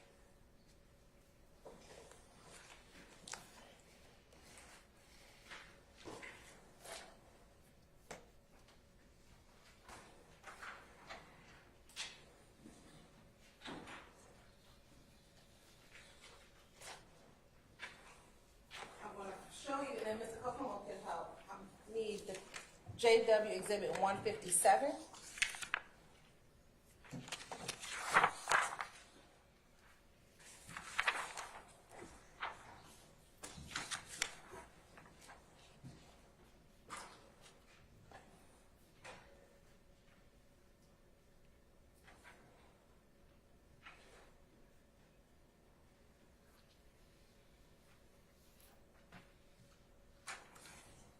Looking at Exhibit 157, do you recall seeing those items while you were back at the crime scene, like on September 11th?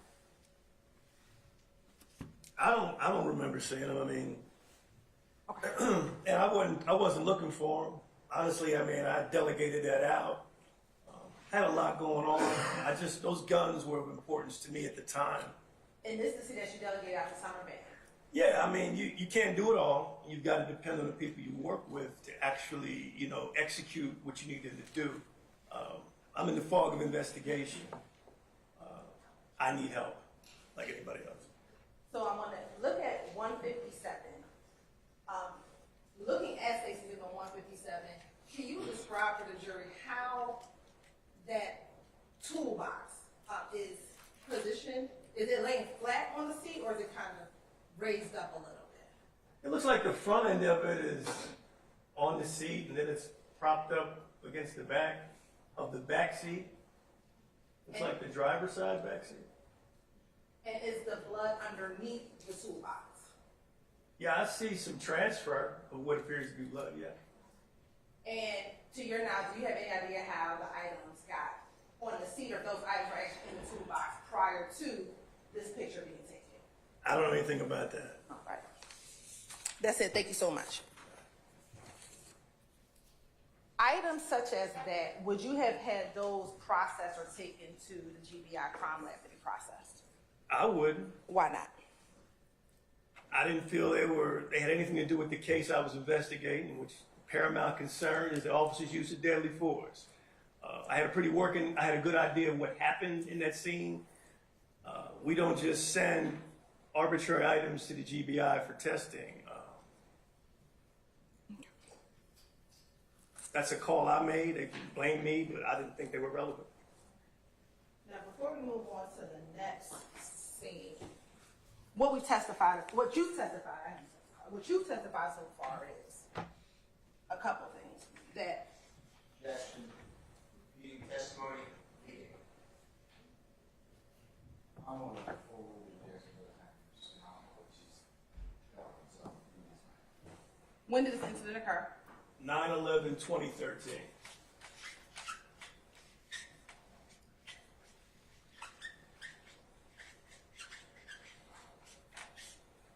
During the course of your investigation, did you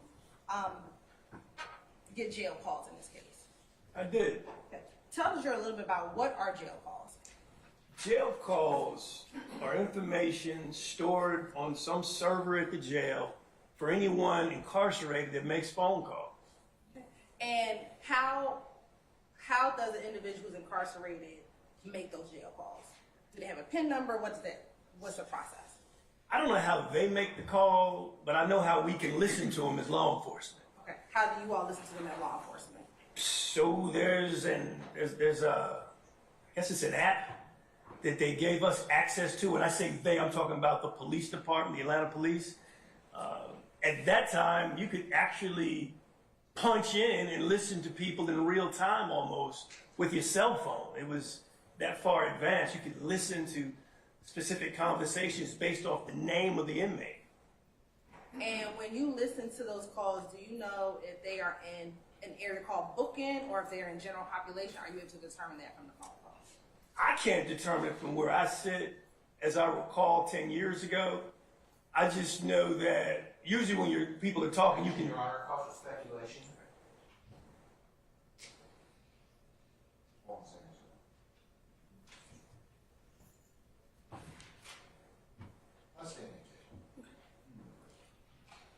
Have you had the occasion to have or listen to calls that individuals make when they first get into the jail? Yes. Okay. And then listening to more calls once they've been in jail and maybe have gone to the general population? Yes. All right.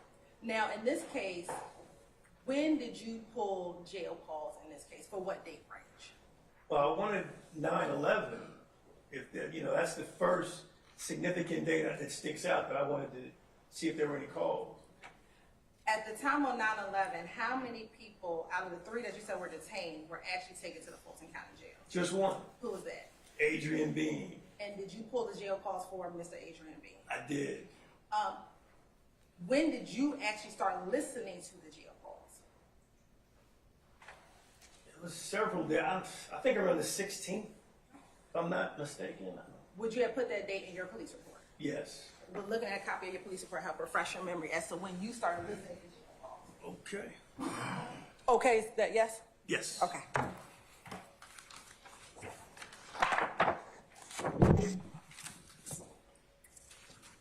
Mr. Steele? I'm trying to copy the report to refresh your memory.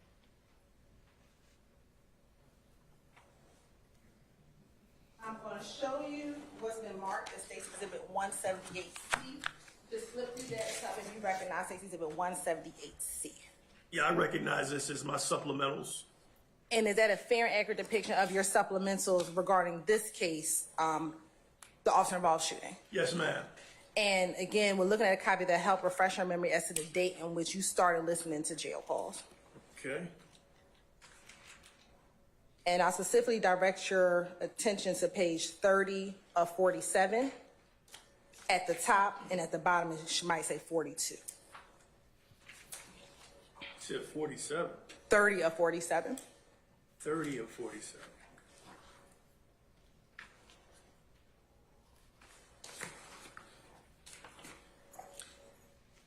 And I apologize, it might be 32 of 47.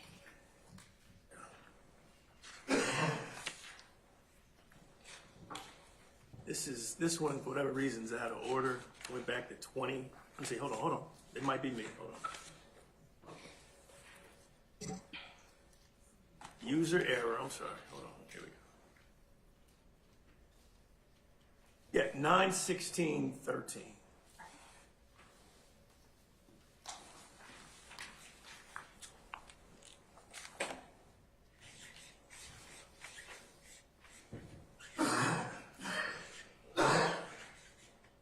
And when you started listening to jail calls on 9/16/13, did you get calls that were in between these dates? I don't remember. I don't remember that. Would it be safe to say that any calls you would have heard would have had to happen before you listened to them? Yeah, absolutely. All right. So roughly between 9/11.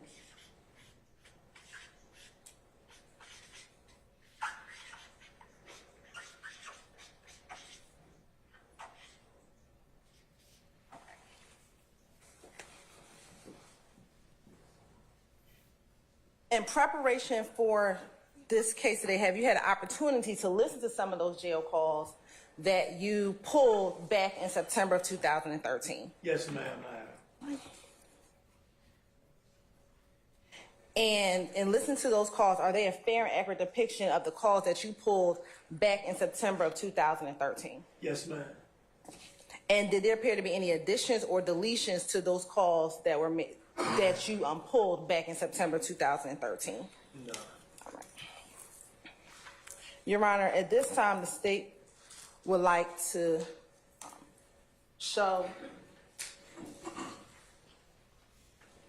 Detective Quinn State Exhibit 175, which contains calls A through C. Your Honor, State's Exhibit 175A was already admitted yesterday. State's Exhibit, 175 Charlie Alpha was already admitted yesterday, Your Honor. What is State's Exhibit 175 Charlie Bravo is actually a duplication of Defense Exhibit 205. So they've already been admitted. The other 3 calls, Your Honor, would be new exhibits, which would be State Exhibits 175, Charlie Delta Echo. So you're asking that exhibits, Alpha through Echo or Name? Yes, 175 Charlie Alpha through Echo. Any objection? Can I just have one moment with the... Yeah, sure, absolutely.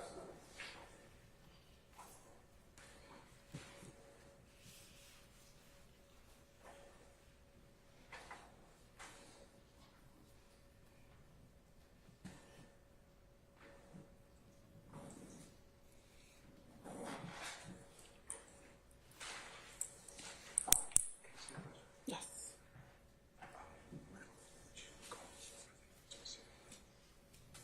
They are all the calls that are on those that, not all of them, they are, just tell me.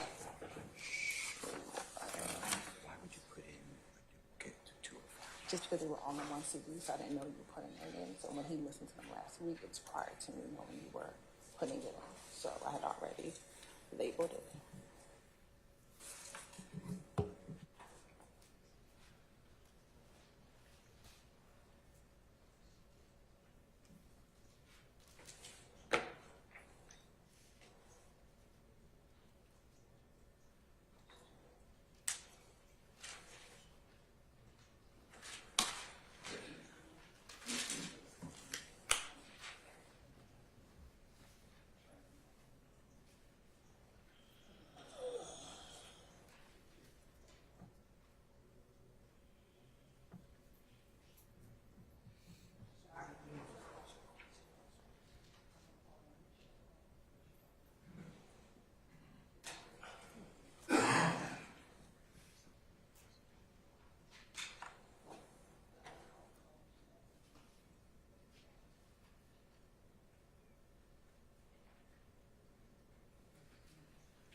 I did identify 2 of the 3 that are the newer calls that have not been admitted. I identified one, and I'll call it, for the purposes of this, the chicken call, because it stands out because she's talking about cooking fried chicken.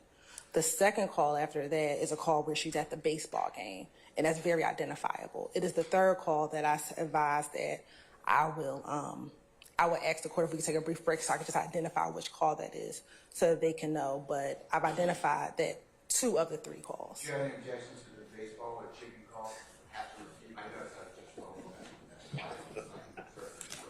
You haven't reviewed those yet? You haven't? Okay, well, why do I need more time? Because, okay, either you said to let you know if the issue comes up. Okay, but do you have any specific objection as to those 2 calls? Not the third one that we're going to need to take a break on, as I told you. I may have, I may not, but you're going to, you told me to let you know, so I told you.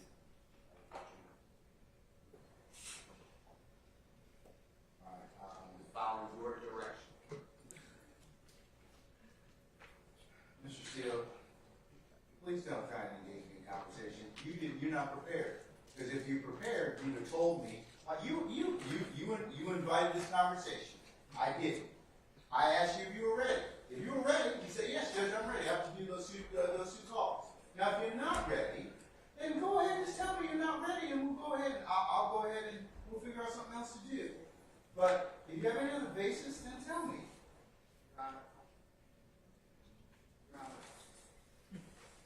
You instructed me. I raised this already. You know exactly what I'm talking about. No, I actually don't. Well, then we need to ask the jurors to politely leave so I can refresh them.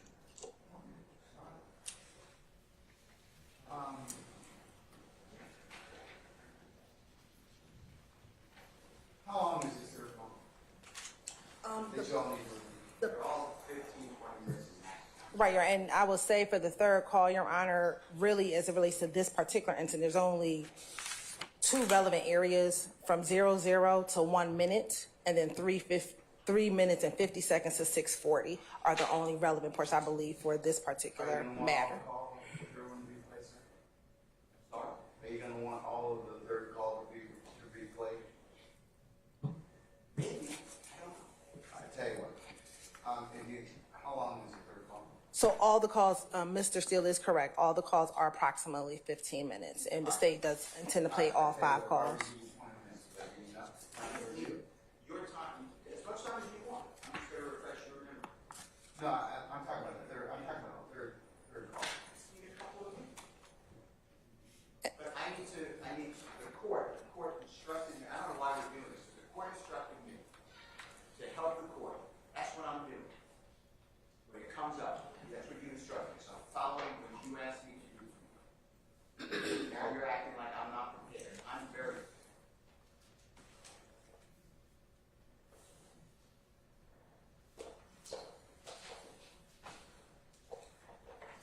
All right, I tell you what. Will 20 minutes be sufficient for you to review your orders? Prepared? All right. Ladies and gentlemen, we're going to take 20 minutes, and after that, we'll come back and continue the executive proceeding in 20 minutes. Okay? All right.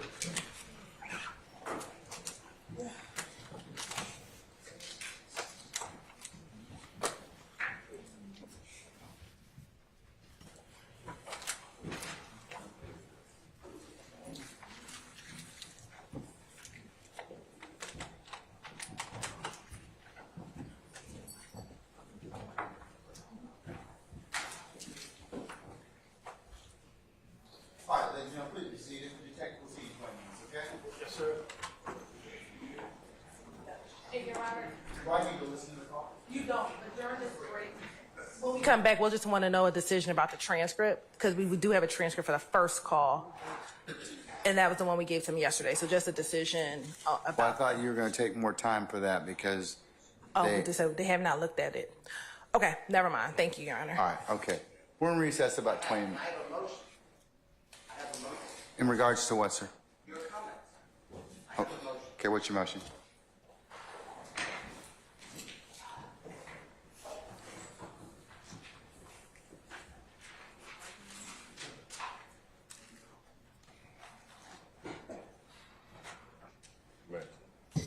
This is the second time that this honorable court in front of the jury has addressed me inappropriately and wrongly. Second time. The first time I gave the state discovery of a song from a Super Bowl weeks before, there was an objection. You assumed that I didn't give it to the state. I didn't want to embarrass the court. So you were yelling at me and saying, do you understand me? Do you understand me? And instead of saying, do you understand that you're wrong? I sat here and I said, yes, Your Honor. That was to protect the integrity of this courtroom and the court. Now you say in front of the jury how unprepared I am. I am not unprepared for anything. Okay, I have Mr. no. Steele, I need to make Mr. a Steele, record. wait, Your Honor, Mr. Steele, wait a second. Record. When you keep delaying, okay, and that's what's happening to the court. You keep delaying and elongating and pushing out these particular our ability to present a seamless case in front of the jury. That's my purview as a judge.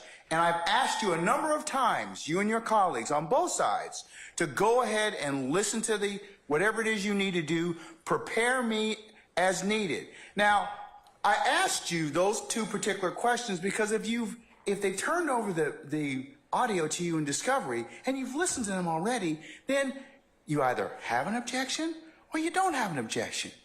And I was trying to solicit from you whether or not we could just go ahead and just hear it. So you can imagine my frustration because all these little delays just elongate out our presentation in front of the jury. That's for your benefit, not for mine, Your Honor. So that's why I've told you all at various times during this particular case. It's not because I want to embarrass you, Mr. Steele. It's just that I'm trying to kind of keep this thing presented in a way that the jury can listen to it. And the court is wrong. What happened was, let me finish, and I'm making this for the record. What happened is, and I don't get embarrassed by you, but I don't want to embarrass you. I made an objection that some of these jail calls have a third party who will not testify. I objected to hearsay. The state said it explains the effect Okay, which call? Which call? These calls, as you... Okay, well then why aren't we taking them up beforehand? The state just said, just now, these are the 3 additional calls that they want to introduce. Okay, all right, well, then here's your response. I'm going to give you an acceptable response. Well, I'm going to make my motion. Huh?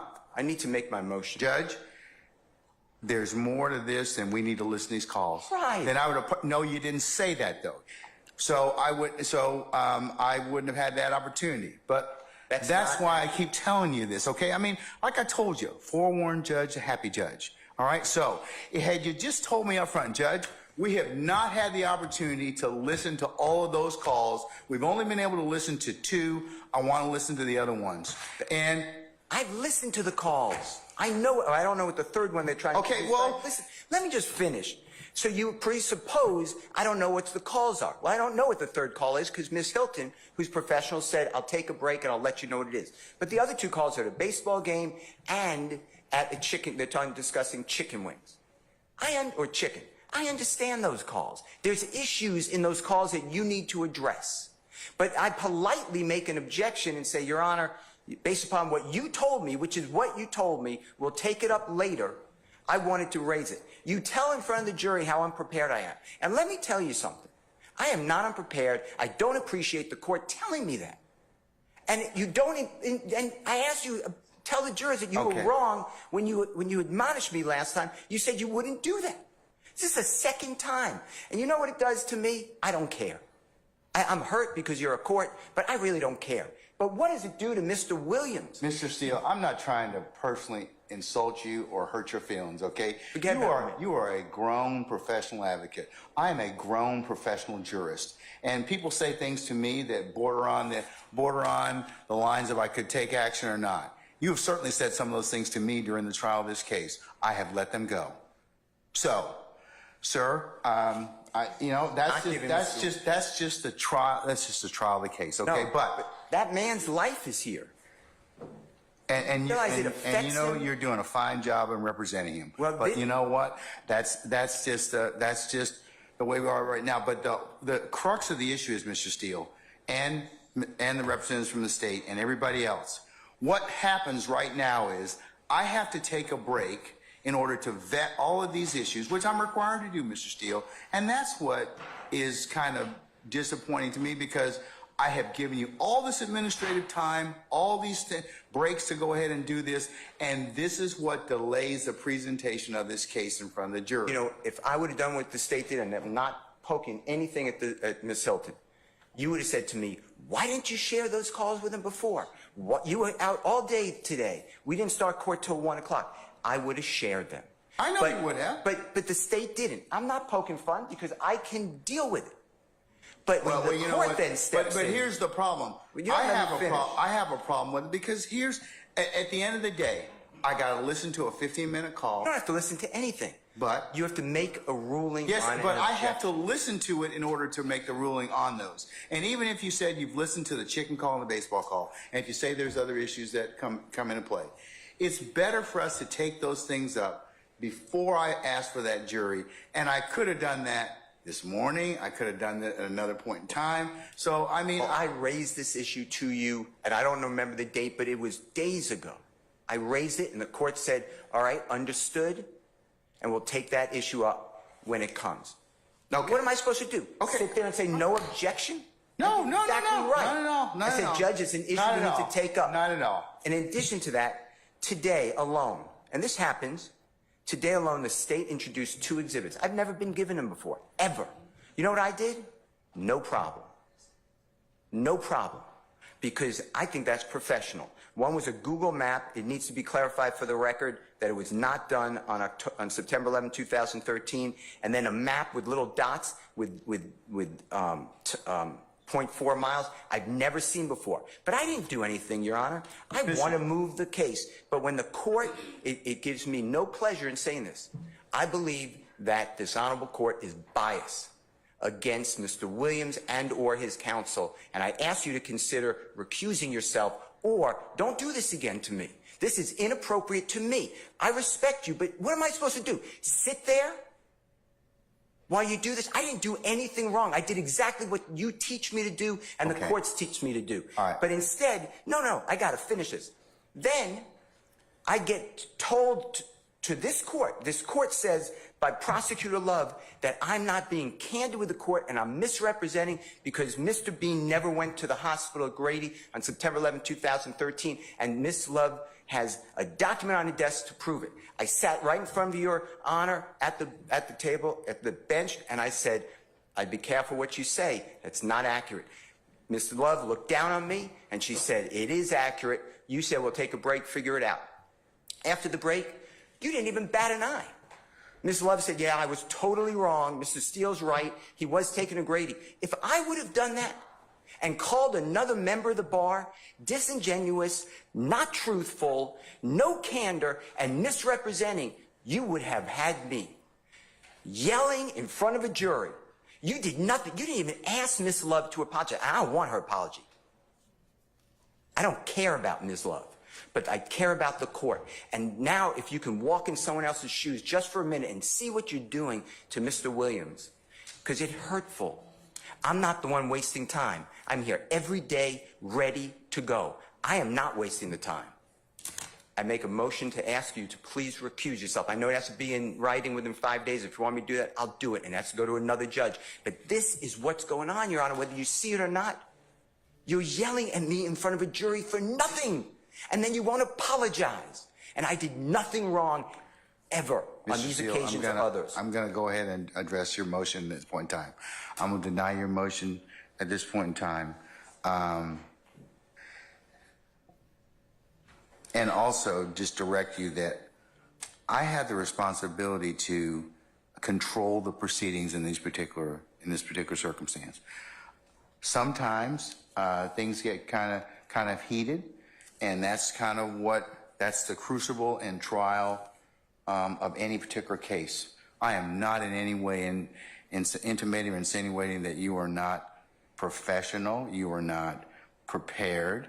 But the things that I am bringing up to both of you, and I have fussed at both sides for this particular issue of not being prepared in the sense of, and the only reason it affects the trial of the case is it makes the proceedings a lot longer than they should be. because all these things could be taken up. And sometimes, if we've got to parse out all these things, as you can see right now, it takes time, and that's what I'm kind of concerned about, having been a jurist for a long time. So, I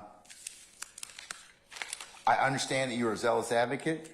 You in no way offend me by raising any type of motion. I think you're doing I think that you and the others here are representing your clients well, but sir, I have to be able to control these proceedings.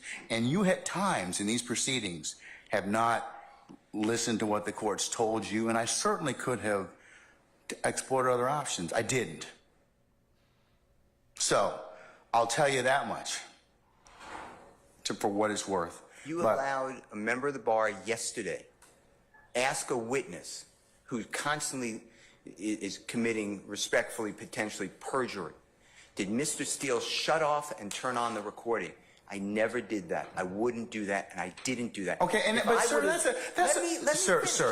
would have said that question about another member of the bar, prosecution. You would have come over the bench and said, "How dare you?" I sat there and I said, "Outrageous."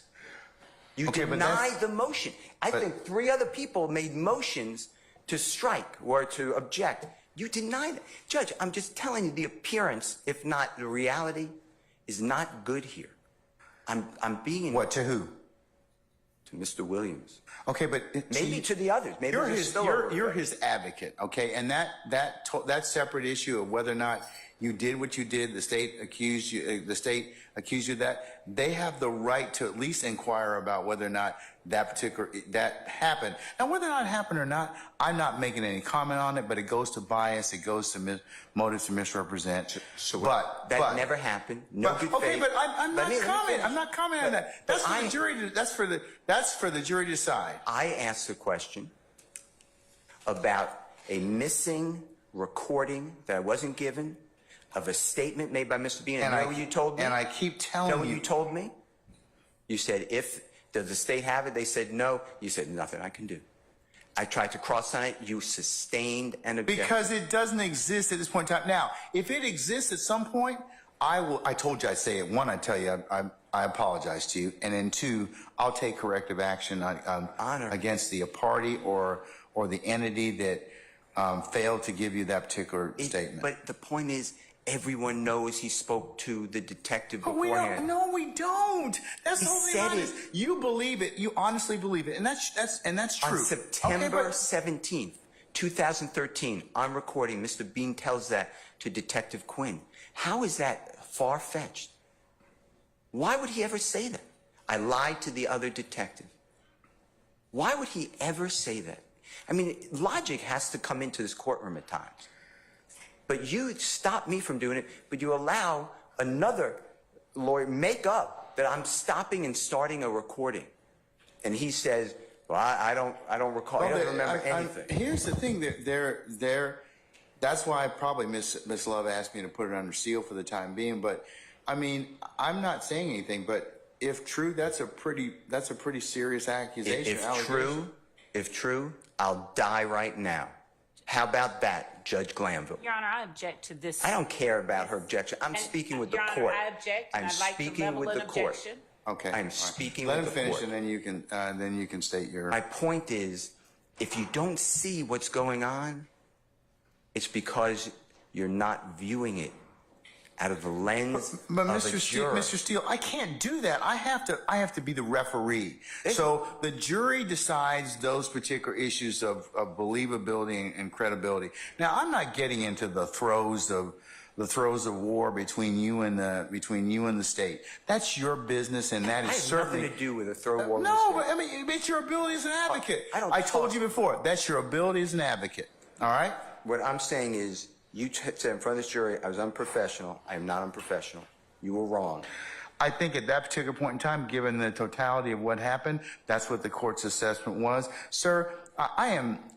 But it was wrong. It's a snippet in time. Mr. Steele, you're a very good attorney, but I'm a professional jurist, and you may not like some of the rulings that I make, and you may not like the way that the trial is going at a particular point in time. That's for all advocates. Ms. Love and her colleagues, I've told them the same thing. But I think that, my job as the referee is to give you a fair trial. And that's what I'm going to do. Well, I hope that's true. But you just told the jury I'm unprepared. And I am prepared. I don't understand why you would say that. Both of you, and I'll level this against the state. Both of you, that's being unprepared, because that I have to then listen to this to rule on it. I understand, but I'm the only one that the jurors here, the court, take ire with. Ever. Without an apology, without... I think I've taken Ms. Love and Ms. Hilton and her colleagues to task many times. No, I've heard you yell. I've taken them to task as well. I've heard you say to her, stop interrupting me, answer my question. That's taking them to task? The jurors never heard that. Ever. So I ask for a continuing recusal motion. And I know it's not in writing, but I assume that you're ruling on it right now. That's what you're saying. Well, when you got to put it in writing, but I mean, I'll rule on it at this point in time. I'm going to deny the motion, but you need to put it in writing if that's what you wish to do, and I'll appropriately. I'm also asking for a mistrial based upon your statements. I think I made that clear, but I'm asking for a mistrial. Okay, now, Ms. Love. I don't think it's a fair forum for Mr. Williams. Okay. And I don't want to ask for a mistrial, but I have no choice when the court is saying what it said, and I'm not going to repeat it in front of a jury. That's hurtful. And I'm not saying me. I mean, regardless of what I think of it, it's hurtful to Mr. Williams getting a fair trial. All right, Mr. Steele, in terms of what I've told you all already, we're still going through the, I've told you all, both sides have told you. So this just delays the trial. I mean, where I've got to rule upon other things. Well, I made this motion whenever I made it, and I raised it, and you said we'll get to it. Yeah, but it's timing. I mean, did you raise it when we first got in here this afternoon? Did you raise it yesterday? Did you raise it kind of so I could kind of take it at that point in time? None of you did. If I would have been told that there were going to be 3 additional jail calls, I could have raised it. The 2 others are already in. I didn't object. All right. Okay. All right. Ms. Love? Your Honor, just the state would ask that the court deny the motion for mistrial. The state has provided to the defense these jail calls. We have actually requested more than once what portions are objectionable, what portions do they not want us to play. We have sent them to the defense in a format that they can listen to them offline without having to have the actual CD in. We have had them converted for them. The objection that we got initially was put to the call that Mr. Steele essentially put in by playing the recording of the interview that Detective Quinn did with Adrian Bean. And the whole jail recording that was played during that interview was State's Exhibit 175 Charlie Alpha. So the portion that they initially said that they objected to, that third-party portion, and we had a motion on it, they actually introduced by playing the call, the interview with Detective Quinn. I have said to them, I'm certain that Ms. Hilton has communicated with them via email, that we are using the jail calls. And I know I personally have asked, what do you object to? So at this point, I'm not certain why there is this motion. I object to the language that is used, I'll die if the court does this. Your Honor, the court is well aware of the times that the state has received reprimand, both in front of and out of the presence of the jury. I'm not certain where that's coming from. I would ask that the court, of course the court has already ruled, but the notion that there is a bias, I'm not certain even where that's coming from given the amount of tongue lashings we've received from the court on the state side. So I would just object to the defendant being granted a mistrial. And I state for the record that the portion that they identified for us that they objected to regarding the jail calls was entered through their cross-examination of the witness, Adrian Bean. Thank you. What about the sealed document Mr. Steele is raised or made an issue of at this point?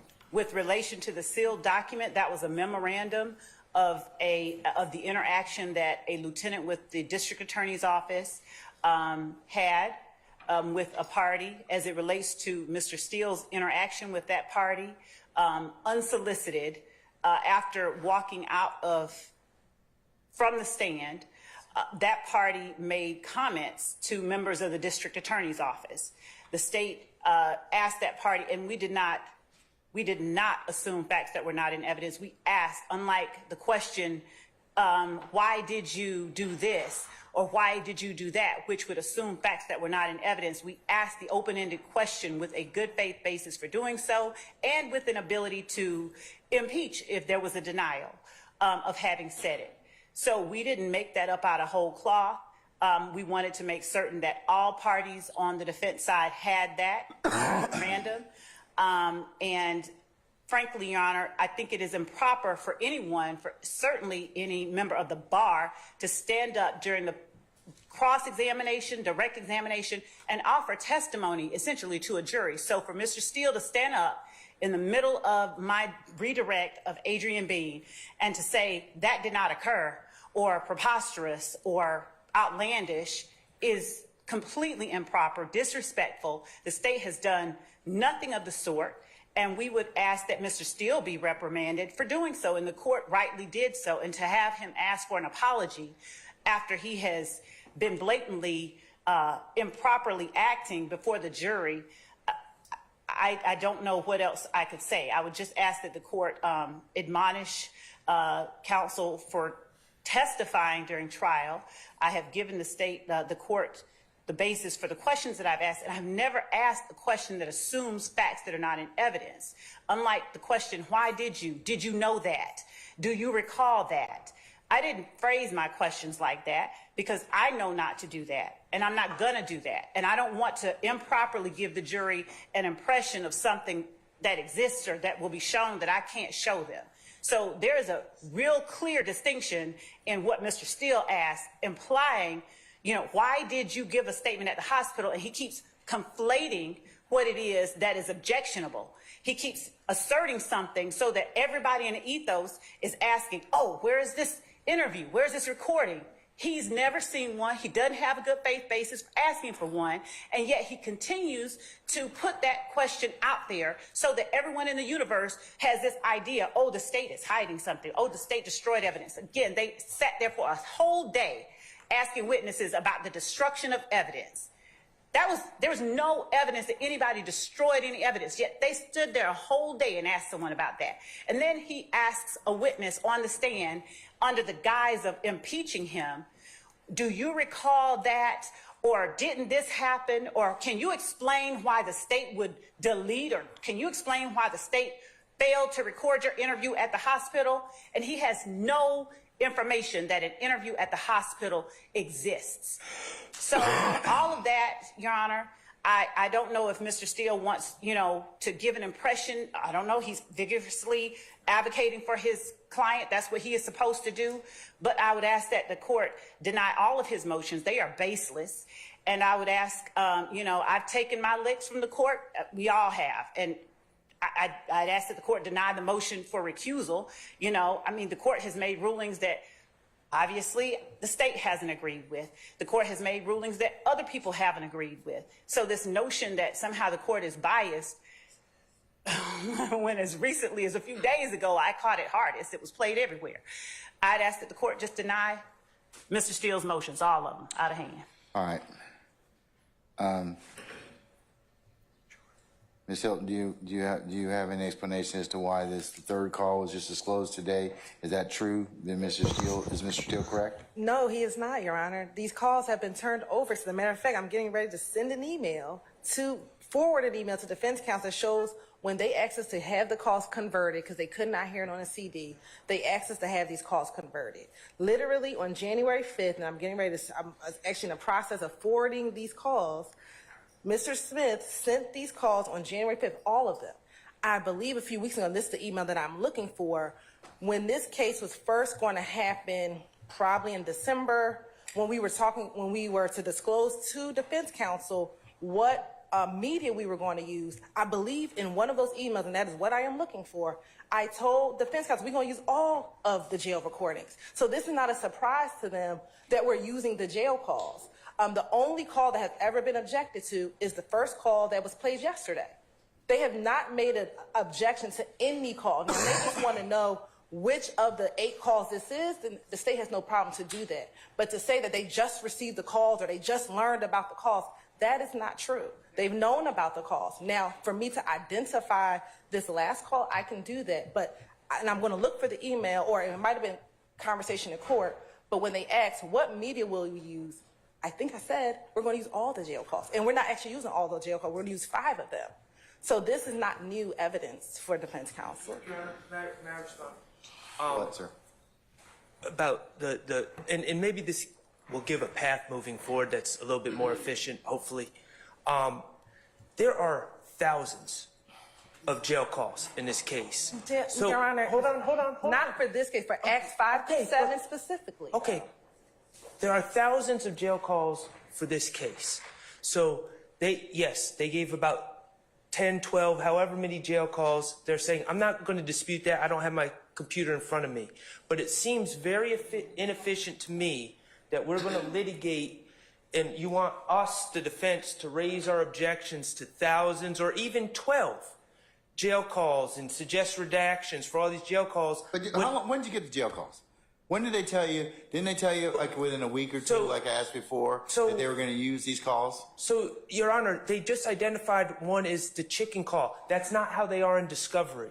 So there's a cross-reference number. So we need to know exactly what call by the cross-reference number in discovery. There's nothing labeled chicken call. There's nothing. All right, but listen. Is there a certain number of calls for this particular type, for this particular act or acts? Yes or no? I can't. I don't have the email in front of me. So yes. Okay. So there's how many? 8, 10 calls? How many? Your Honor, there's actually 8 calls, and 2 of them were duplicates. And so in the email that I broke down to them. So in preparation, you know that if this particular act, which we've been dealing with for weeks, you only got about 12 calls to listen to, right? So yes. So you would like us to proactively state our objections for every call and litigate, because they're not using every call. Only if it becomes an issue, because if you all work it out, that's fine. I don't have any issue with that.